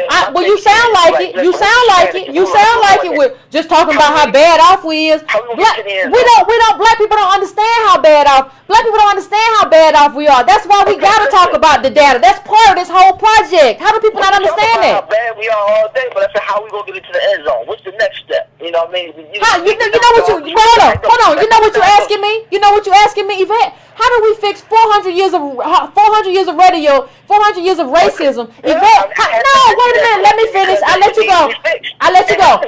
How do we fix? What? You're asking me how do we fix 400 years of racism in a 2-hour show on Mondays and Wednesdays? That's what you're asking me. It don't make no sense. Let me be honest with you. Like I said, you've been dishonest. Listen to you for a while. You've been running this show for at least a year. So right, you talk about the year. You know, the plight of black people. How can we rectify the situation that we're in? Have a nice day. Have a nice day. I'm done. Next call. I mean, because the thing is, understand how weird that call was. Like you're telling me. On the one hand, you're telling me white people have everything. They own all the money, and I don't understand what you're talking about when you talk about we need to do X, Y, Z because they have everything. And then on the other hand, you're telling me you've done this show for a year. I don't understand why you haven't done more. Understand how confused you sound. You're telling me two different things. First, you're telling me that white people see us this way and they have all the money. Like, go back and listen to that call. After this show is over, go back and listen to that call. You say they have everything and they control everything. And so I don't know what you mean in terms of how we have to see ourselves. Then you turn right around and you say, well, you had this show for a year, this YouTube show, so I don't know why you can't do nothing against the white people. Like, it is like this kind of like contradictory, weird kind of like, you put a bunch of stuff in your head that don't make sense, and all these thoughts that don't make sense be bouncing. So anyway, I'm going to the next call. 773, I'm coming to you. 773, what is your name and where are you calling from? Hey, Yvette, how you doing? Marlon Watson from Chicago. What's going on? Hey, that last caller was just dishonest. He wasn't interested in a solution. He was just but you know what else? trolling. You know what else, caller? He doesn't understand. We brought up when he talks about solutions. We brought up Congresswoman Sewell in Loudons, Alabama, about the hookworm, and we held her accountable about the hookworms in her community while she was talking about DACA and all kind of other stuff. We said, listen, you don't need to be talking about that. We had the whole Breaking Brown family tweet, and now she's getting the hookworm problem fixed. Because we pushed her to do it. This is the power of politics. So we are seeing stuff happen. It just doesn't happen on everybody else's timetable. But go ahead, Carl. I'm sorry.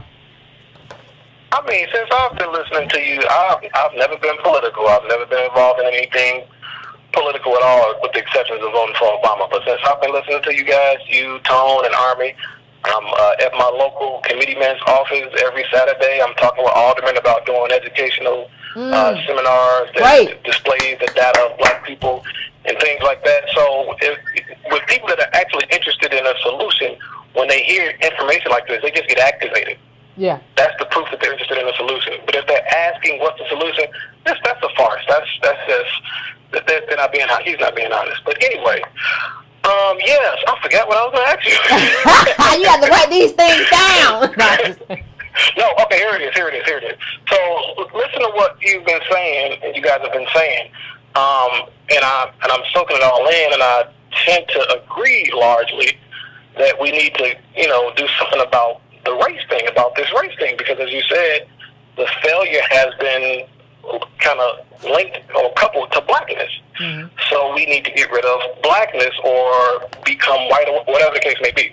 So in the way we describe ourselves, I hear you talk about we're native black or we're native black DOS. I'm thinking if we're looking to get rid of blackness, then what we are defining ourselves by maybe should not be black, because it can seem kind of convoluted.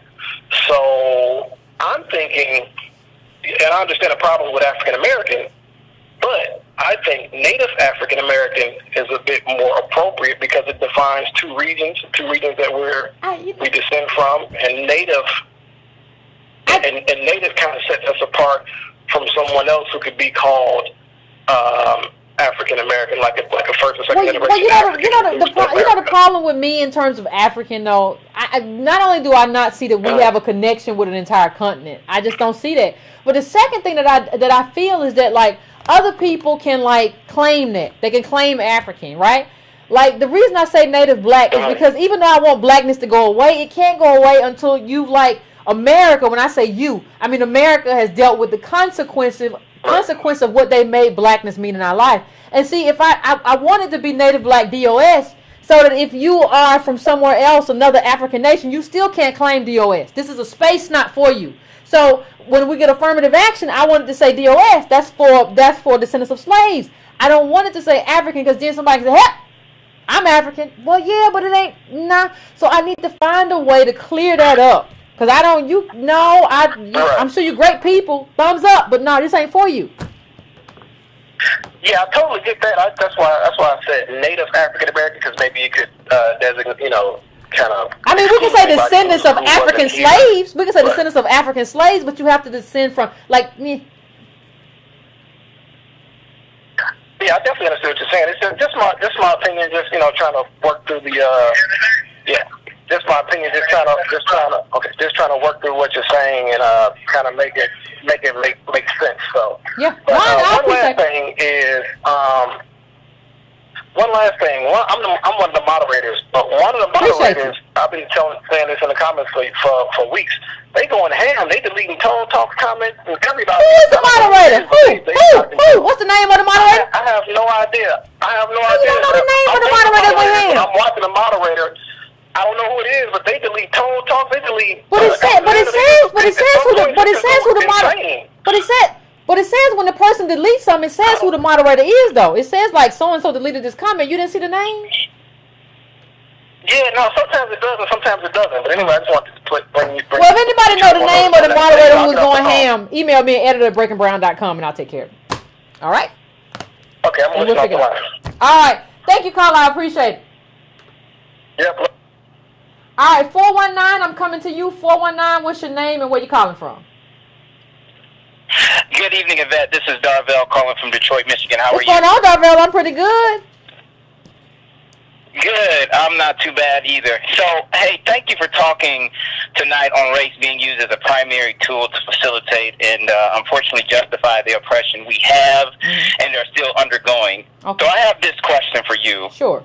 Do you think that there is value in going deeper, even by one more layer, in attacking the principal carnal motive that inspired this tool of race to be created so that it could be used against us?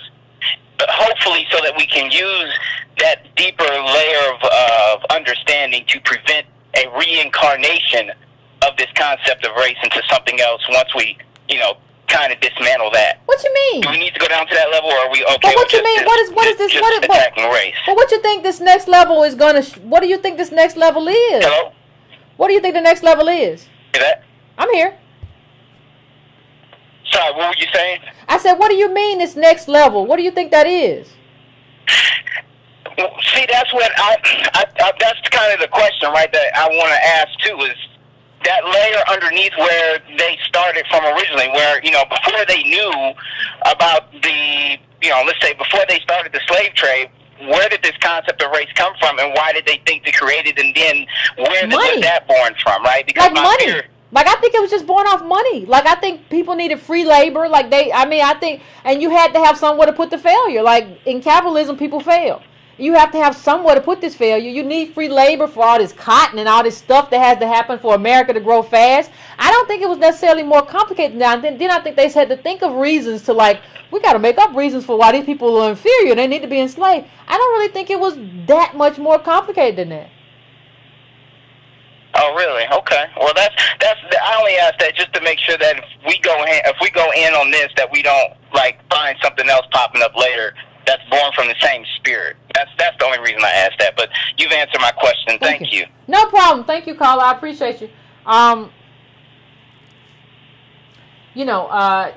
Going to the next call. Let me see who I go to right now. I'm going to 305. 305. What is your name and where you calling from?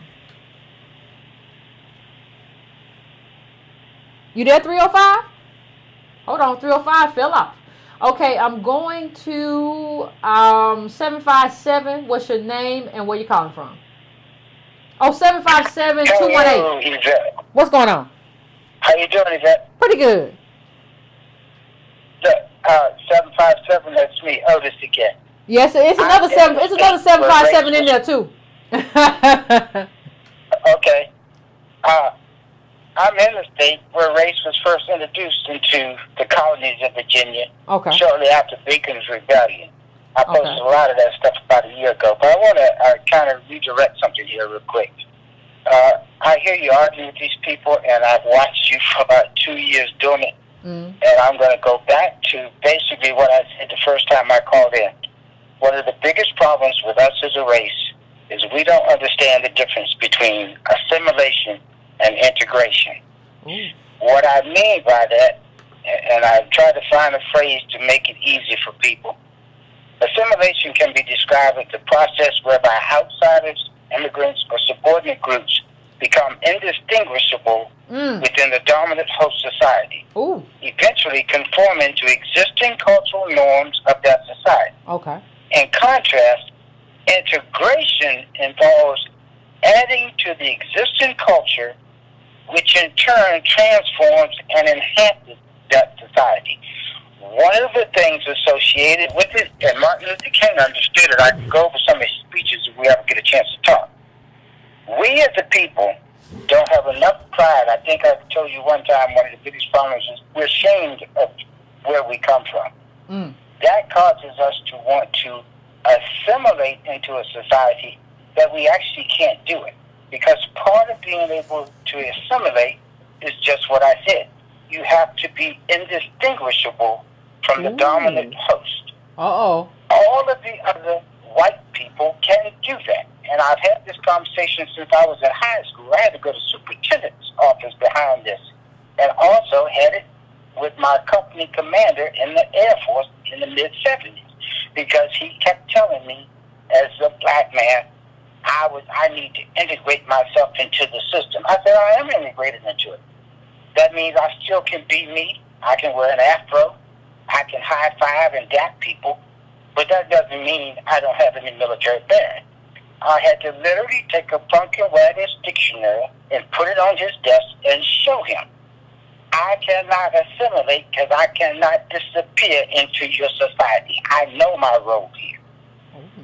And that is partly what's wrong with us. I know black people I've grown up with, and they do it. They make money, they move out into the suburbs, then they're shocked when they come home at late night and the new police officer in that area stops them. And I keep telling them, it's because you cannot do what you're attempting to do. Why would you do? Jews are integrated into this society, aren't they? Yeah. Germans, all the immigrants, the Poles, all of them. And you understand what I'm saying? They have no shame in who they are. They express it, and they walk around this place because even though they are distinguishable from white people, they still are not trying to assimilate into what the rest of the whites are doing. Our people don't have that understanding. And I'm telling you, I see it over and over on all levels. Even as part of consumerism. Buying something because the TV tells you it's cool. Following every fashion, whether it's bell bottoms, platform shoes, Jerry curls. I've had a lifetime telling people, why would you want to do that? That's not you. You're doing it because somebody's selling it to you. You want to be something you cannot be. If we have an understanding of what it is and you've been saying it since you've been on air, we should be able to hold on to who we are and take pride in that. But another thing is to keep telling you that you're bagging the white man. There is not a single person with any sanity that does not understand politics is economics. Corporations, your mayor, every businessman goes to government and begs for money to do what it is that they need to perform what's important to them. Why should we be taxpayers and not have the sense to know we have a right to petition our government and demand our taxes work for our benefit. Like I said, the will to assimilate is much stronger than the will to stand and be an integral part of this country. That matter of fact, I saw that SNL, and I knew you were going to touch on that because the first thing that came to me is it's a sad case when you don't realize the people aren't laughing with you, that you're the butt of the joke. And if you notice, Juliet, I'm going to finish, and I'm going to get offline and let you talk. When Churchilla ended up being the smartest black person in the whole skit, because he started off not understanding why a rational, logical process wasn't working for him. But after he watched the American Negroes, did he not get the answer right? And he had the host complimenting him for being so quick and so smart. Yep. And our people didn't get it. Only a few people on Facebook sent me instant messages saying, "Can you believe Negroes are laughing at that?" Much love. Yep, you're right. Thank you. I appreciate it, Otis. Yeah, he right. He right. He right. Only a few people on Facebook. He right. We were looking at like he was the, and you can see why everybody would want to be him. Like, wouldn't you want to be Wakandan? Okay, I see how this thing works. The white woman is going to bring, she's white, Becky, okay? Potato salad with something that doesn't belong. Like, you can see, okay, I want to be Wakandan. Yeah, go back. If you all haven't looked at that skit, please go back and look at it and take your time. This next call is somebody else y'all know. Somebody else y'all know. 310, I'm coming to you now. Hey, what up, man? What up, Yvette? What up, Tom? Not much, not much. You know, I just wanted to chime in. I've heard some great points, great callers tonight.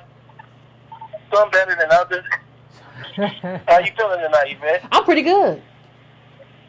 Appreciate you coming on my show this past Friday. Yeah, it was a good conversation. We talked about interracial dating, all those things. I just wanted to jump in here. I think one of the things that we're having problems with is dimensionality. We don't really understand that the slaves were currency. Like, we kind of get it. But we really don't understand that the slaves were everything for America. They undergirded the entire American market in terms of being able to leverage their bodies. We kind of talk about it like we just made money for white people. And I think because of that, we don't really understand what we're owed. We're owed everything. And because of the word being everything, we try to say, well, everything is a lot. Maybe we should ask for less, and they'll give us less than everything. None of it makes any sense when you actually think about it, because if you understand that you owe everything, nobody should get anything more than you in this place. Nope. And I think that's too hard for black people to really digest. Let's move to the other point I wanted to make, and I'm seeing we had a powerful discussion on Friday about everything from puff daddy to interracial dating. Particularly, I wanted to focus on one point that I wanted to make as the interracial dating. But before I say that, one of the groups that actually is bringing a very fundamental conundrum to race is the new Indian. Because for so long, what we said is that the physicality of black people makes it hard for them to assimilate into greater white culture. Well, many Indians look just like us. Yeah. And they're not having a problem actually integrating into Silicon Valley or anywhere else. So we got to start looking at this thing and wonder, is that part of a con to say, because you're brown, that's what makes it harder for white folks to accept you? Because Indians could be, I've seen Indians darker than me. Oh, me too. So that's my first point. Hold up. Now let's go to the second point, which is actually kind of my whole issue of what I'm seeing. I want to talk about a frame versus a reality in terms of this interracial dating. And it kind of fits into the whole black idea of identity. So the way I hear it from particularly African-American people who want to believe in race is we need to marry our own race. Mm-hmm. The problem is, I'm going to give 3 points that I think need to have happened to kind of make it make sense. The first is we're treating it like we're Senegalese or Nigerian, 100%, and we were just on the second generation of slaves. So we're genetically pure from one African country. Second of all, that we have some productive capacity where we don't need or rely on the other group. Yeah.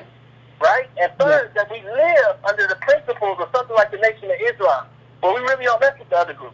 Not friendship, not shows, none of that. We don't, not food, none of that. The nation has their own grocery stores, all that.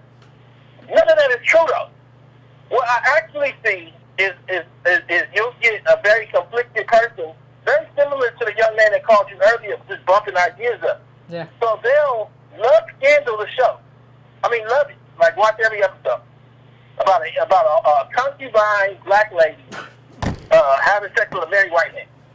They'll love that show. They'll be intersectionalists. So basically, their primary concern ain't just black folks. And then one of their closest friends will be a white person, which is not a problem to me. But then they'll tell me or another black guy or somebody else that they shouldn't date white people. None of that makes sense. What I'm seeing right now is that what we're doing is just using blackness to create a little space for ourselves. Look at it this way. If we got a mansion called America, black white folks got the whole mansion. When you say we just going to be black, you're going to pick a little corner. Yeah. Understand that the bathroom. There's only 24 million. Yeah, there's a bathroom, a little corner of a closet. There's 24 million working age black people. For black women, there's only 12 million black men to choose from. Of the 12 million, 4 to 5 have been to jail at one point. 1 in 5 didn't even work. Think about what we're saying here in terms of the range that white people get to choose from. Or for that matter, Asians get to choose from. Or for that matter, not Africans that can go to another country, because we don't go to the other country. Our blackness allows people from other countries like Nigeria or the Senegal to plug into us. But we don't plug our blackness into that to make it all make sense. That's true. Like we go to Nigeria at least 2 times a year and kind of fill that out. I don't think we really understand this concept and what this concept has done in terms of limiting us in the wealthiest country in the world that was built on our body. That's just my point. Thank you, Tone. I appreciate it. Woo-wee. I mean, yeah, that's the truth. I don't think as a group we understand how limiting race has been to us, because we've clung to it, and I'm not faulting us for it, because white supremacy has kind of forced us to be like, you're nothing. And so the reaction to saying you're nothing, black people, we don't even consider, well, what you mean black? We just be like, oh, we something, we love being black. It's just a kind of like thing white supremacy has done by just kind of making us react to what they do, so that we don't get a chance to like think outside of that. But what I'm calling on you to do now, black people, is to begin to think outside of that. That could mean a lot of different things, but we have to start to think outside of how white supremacy has designated us to think. We have to carve out a space for ourselves outside of this sort of white gaze, which sort of dictates by just kind of pinching us. And it's like you pinch it when somebody pinches, like, look, it's just natural, right? And so it's unnatural to kind of come outside of that, but we have to. It's necessary for us as a group, descendants of slaves, to come outside of that. And thank you, Antonio. I appreciate you calling in. Y'all want to check out the show I did with Antonio. It's on his show. It's on his page, YouTube page, Tone Talks. We had a conversation about this, and that's kind of what led to here. 510, I'm coming to you. 510, what's your name and where you calling from? Let me try to get a couple more calls, so everybody try to make it succinct as possible, because I got like 10 people in the queue, and I want to try to get to at least 3. 510, what's your name, where you calling from? Yvette. What's going on? Renita. What's going on, Renita? All right. Hey, Native Black people, how y'all doing? We doing good. Mine's going to be easy, Yvette, because you fired up tonight. I just want to thank you for what you're doing. I love the show. I love what you're doing. And my question is, can you tie in financial literacy and black wealth and maybe black politics I have two very close friends of mine who are on this financial literacy kick, and we have agreed to disagree on it. So I just wanted to know what your thoughts were on that. Thank you so much. I mean, thank you, but I mean, no. I mean, so here's the thing. Like, the people who believe in financial literacy as a solution, it's not saying that you should, it's not saying that you should not be financially literate. Like, if you got to pay your light bill at the end of the month, if you got to pay a rent, if you got to pay a car note, you should, of course, be financially literate to know what you got to do, what you can spend, what you can't spend. That's just really called budgeting, right? So nobody's saying that you should be ignorant in terms of what it means to form and build the budget. I wouldn't say that. I don't think anybody would say that. The conundrum comes in when these people believe that, like, you can build significant amounts of wealth through having some sort of financial literacy. And the thing that I will say about that, I have not seen any evidence that the people who preach financial literacy can do it. Show me one person who preaches financial literacy who has made themselves a millionaire through some sort of, like, and don't show me a product that is just like selling snake oil to black people. I mean, like, you do orange farms or you sell chairs or whatever. And show me somebody who has used financial literacy to build a business that is not conning black people at the core. And you just don't see it. And so, when you see something and there's no evidence, when people start telling you something and there's no evidence, you have to say, well, this is not true. And what you see is that even with white people who build businesses and stuff, you see that, like, they go through the hookup through the state government, they go through hookup through the federal government, and they get these little benefits, and they maneuver stuff in such a way, and they use social capital in such a way that allows them to make money. And what you see is that, like I said, there's no black business without black politics. And even during the time of right before Reconstruction, you see, even in 1919, the book that I brought on before, like, black people were doing business, but it just got snatched away by white mobs and everything else. And there's, like, I've always taught, one of the things that I say all the time is, like, what makes you think that we can't do black politics, but you can do black business? So you really believe, like, we got the vote if we don't got nothing else. They try and strip it away, but we got the vote. You really believe that, like, we can't, they can squash black politics, but they can't squash black business, when the history of this country shows them squashing black business all the time. Like, the history of this country shows white supremacists who got angry. Like, you look at the lynchings, a disproportionate number of the people who were lynched were black business people. Like, white supremacy can squash a lot of stuff. That includes black business. The history, and so what you see when you see these people who believe in this financial literacy stuff as a solution is that they don't know enough. You're talking to people who don't know enough. They don't know enough about history. You know, there was a local article about how there was a white guy in Florida who sold some land for, I'm looking it up, like a $24 million ranch, you know, and was worth $5 million, and he got like 24 or something for it. Well, nobody told him why you going to the white man. No, that's how they move. They move in government. They move in groups to get these kind of deals for each other. Trump is not an anomaly. He's just the best example of what it looks like. And we don't have the social capital to move that. So what you're really just seeing is a group of people who are talking but have no experience in wealth or how wealth moves. So they're just saying stuff. They don't know. Like, none of the stuff they're saying is based on any kind of data or anything. They're just talking. And people who are just talking really don't know a lot. Like, I hate to say it that way, but, like, y'all don't know anything. You're just talking. So thank you, caller. I appreciate you. Thank you. I'm going to go now to 904. 904, what's your name? Where you calling from?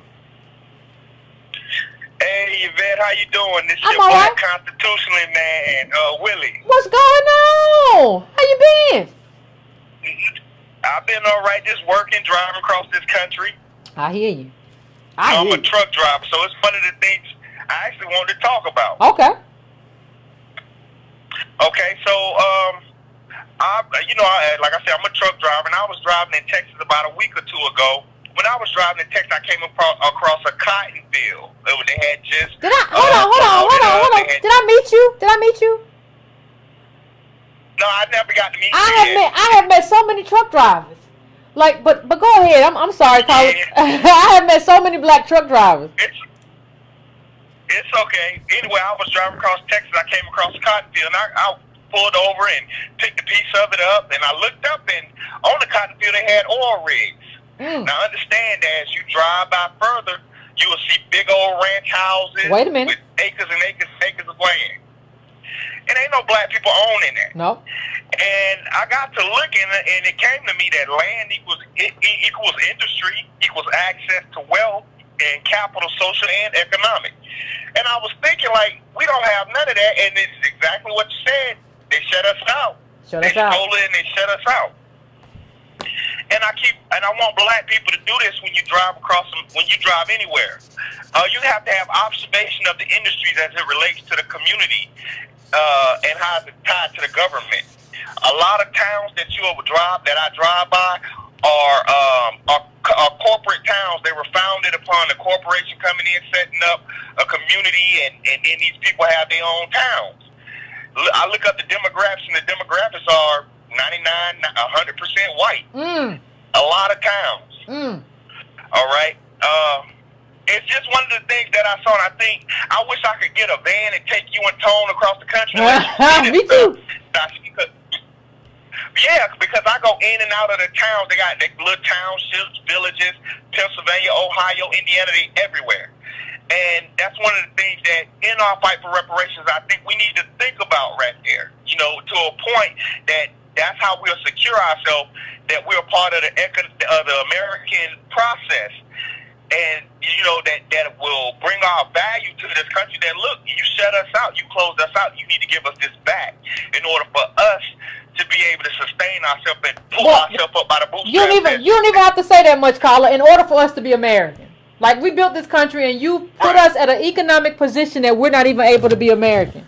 And you know, and most people, even most black people, when you talk about we live in Detroit, we live in Atlanta, we live in New York, we live in Louisiana, we live in Louisiana, New Orleans. We live in cities, right? So a lot of us live in cities, so we really have no idea what's going on in this area that you're talking about. So, like, me and Tony need to go on a tour, but also, like, Black America, this would be a great kind of documentary. Black America needs to go on a tour and see what this land means in terms of wealth, because we think we know, and we have no idea what this really looks like.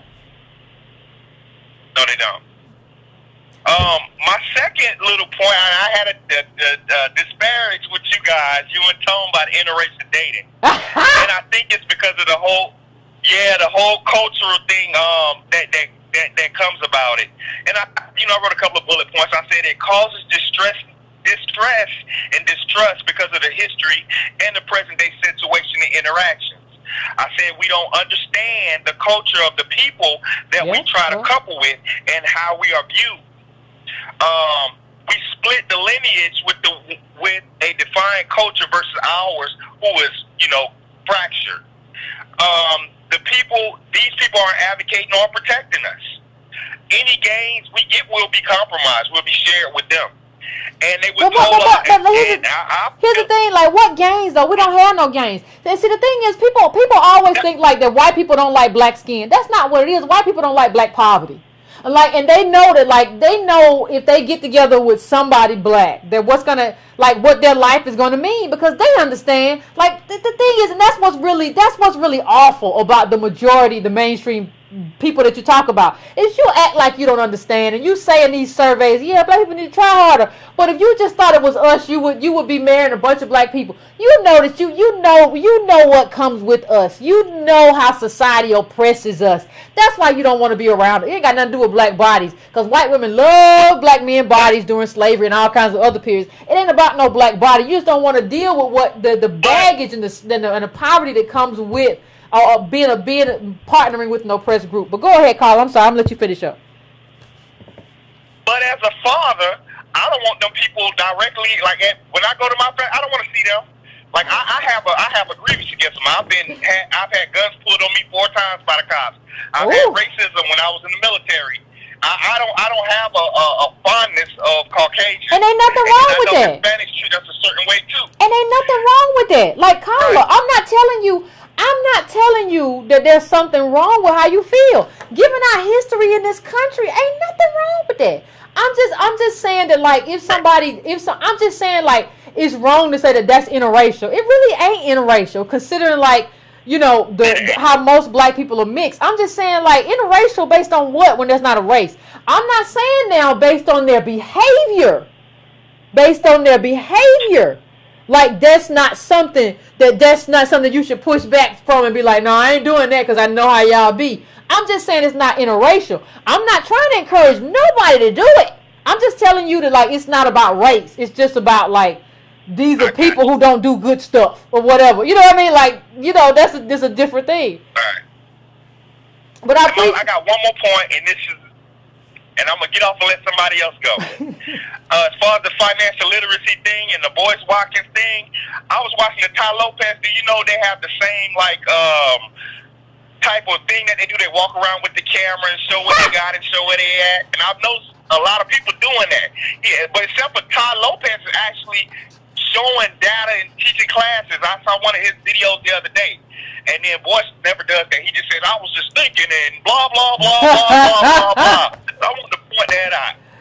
You have a good night. You have a good one, too. To all you guys. Love Thank y'all. you. Appreciate you, bro. Yeah, I'm not telling you who to trust or who to marry.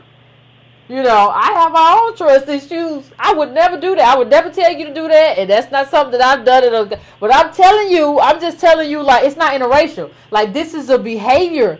These people have exhibited, like, a behavioral predilection towards oppression, right? And not valuing who we are. That's the reason. It's not because it's interracial, though. It's because of a whole other stuff about who you are and what you value and how you don't really value us. That's a whole nother conversation. It's not about race, though. And with the Ty Lopez stuff, come on now, like come on. This Ty Lopez and Gary Vaynerchuk or whatever his name is, can y'all let that stuff go? Like, if we don't let nothing else go this year, let's make this the year that we let all that stuff go. Like, these people are, I don't want to say nothing because they look litigious and they might sue, but y'all know these people don't mean y'all know well. They just coming in here to take off everything. Anybody who puts a video in front of themselves of a Ferrari, any kind of luxury car, Aston Martin or whatever, you know what it is. I'm going to my last call. I'm going to 757. 757, what's your name? Where you calling from? Yvette. What's up? Hello? What's going on? What's going on, Yvette? This Odell calling from Virginia. Okay, what's up? Yeah, I just want to, I just can't let it go. I stayed online the whole time because I got to say something about the caller that you had. They called it the little ignorant brother that was talking to you. That you had. You let him. Well, first, I want to thank you. You know what I'm talking about? Yeah, I know what you're talking about. Okay. All right. First of all, I want to thank you for letting him speak. Yeah. It was very important for your listeners to hear this. They needed to hear, because these are the type of people they are surrounded by. Okay? Yeah. It's people, I look at these type of people, that this is like escapism. They try to find any reason whatsoever to not do the work. Any reason whatsoever to not do the work. So they know if I go in with Yvette and the things that she's saying, this means something. I hear you all the time talking about making certain sacrifices. Yeah. To do something like this, it's certain sacrifices you have to make. It's a potential that you could lose your job, or you can end up in jail. You can end up losing your life. It's so many different things that come along with, fighting for the collective. Historically, we have seen this time and time again, which gave us certain freedoms today. People made these certain sacrifices that was political, and it was for the collective. Yeah. So when you hear people like that, it's really escapism. It's trying to find a reason not to do the work. So they try to challenge you and to make themselves, feel better about not participating, feel better about not really engaging in any way whatsoever. So I just wanted to thank you for letting this guy speak. Because sometimes when someone is disagreeing, some people need to hear this and hear your rebuttal or whatever like that, so people can kind of see and understand that hey, these are the type of people that we're surrounded by. True. That think like this, you know. That's true. So I just wanted to I've been waiting the whole time just to get online, get on the phone with you, just to say that. I'm not gonna keep you long. No, I appreciate you. That guy was. Go ahead. I'm sorry. No, I was just saying I appreciate it. Yeah. So that's all I got to say. But I enjoyed this. This was very powerful tonight. Thank you, Colin. Thank you, Colin. It was a pleasure. Thanks for having me on. No problem. No, I think listen, I'm a woman of my word. I said I don't have a problem with people disagreeing, so I can't just shut somebody down immediately because they disagree. Now, you can't take the whole show. We got to move on, to other issues and other callers. So I have to get you in and out, but I'm not going to just shut you down because you disagree. And I do agree with the last call. I think it's important that the rest of the Breaking Brown family hears it, and they hear me kind of rebut what you have to say, and they hear me kind of try to deconstruct it and kind of peel back those layers. And I think if there's one thing to remember at the end of this show, it is that, when people talk about, don't go to government, you just begging. Government is what picks the winners and losers. Government is right now. Trump is right now. Congress is right now picking winners and losers. And so what does it mean if you don't go to government? Because they're the ones who will choose. This is not some kind of free-for-all. They're deciding who benefits and who doesn't benefit. And one of the things that makes the difference is your advocacy, my advocacy, and how we think about this thing.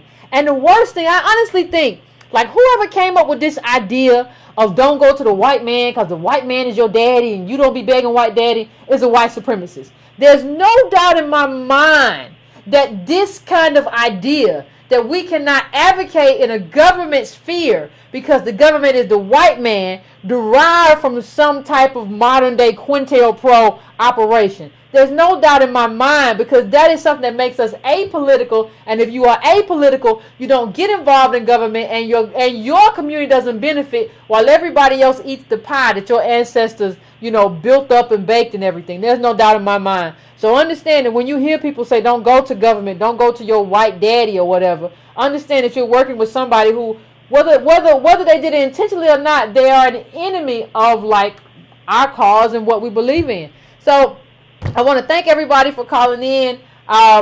We 2 hours and 18 minutes, so I got to go. I appreciate it.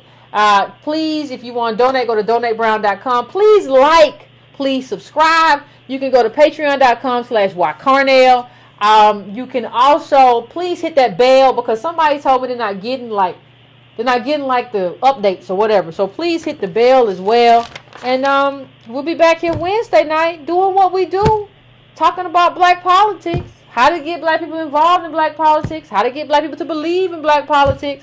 So I appreciate you, Breaking Brown family. And I'm going to see everybody here again on Wednesday. All right. Y'all sleep well. Get a good night. Get a good night's sleep.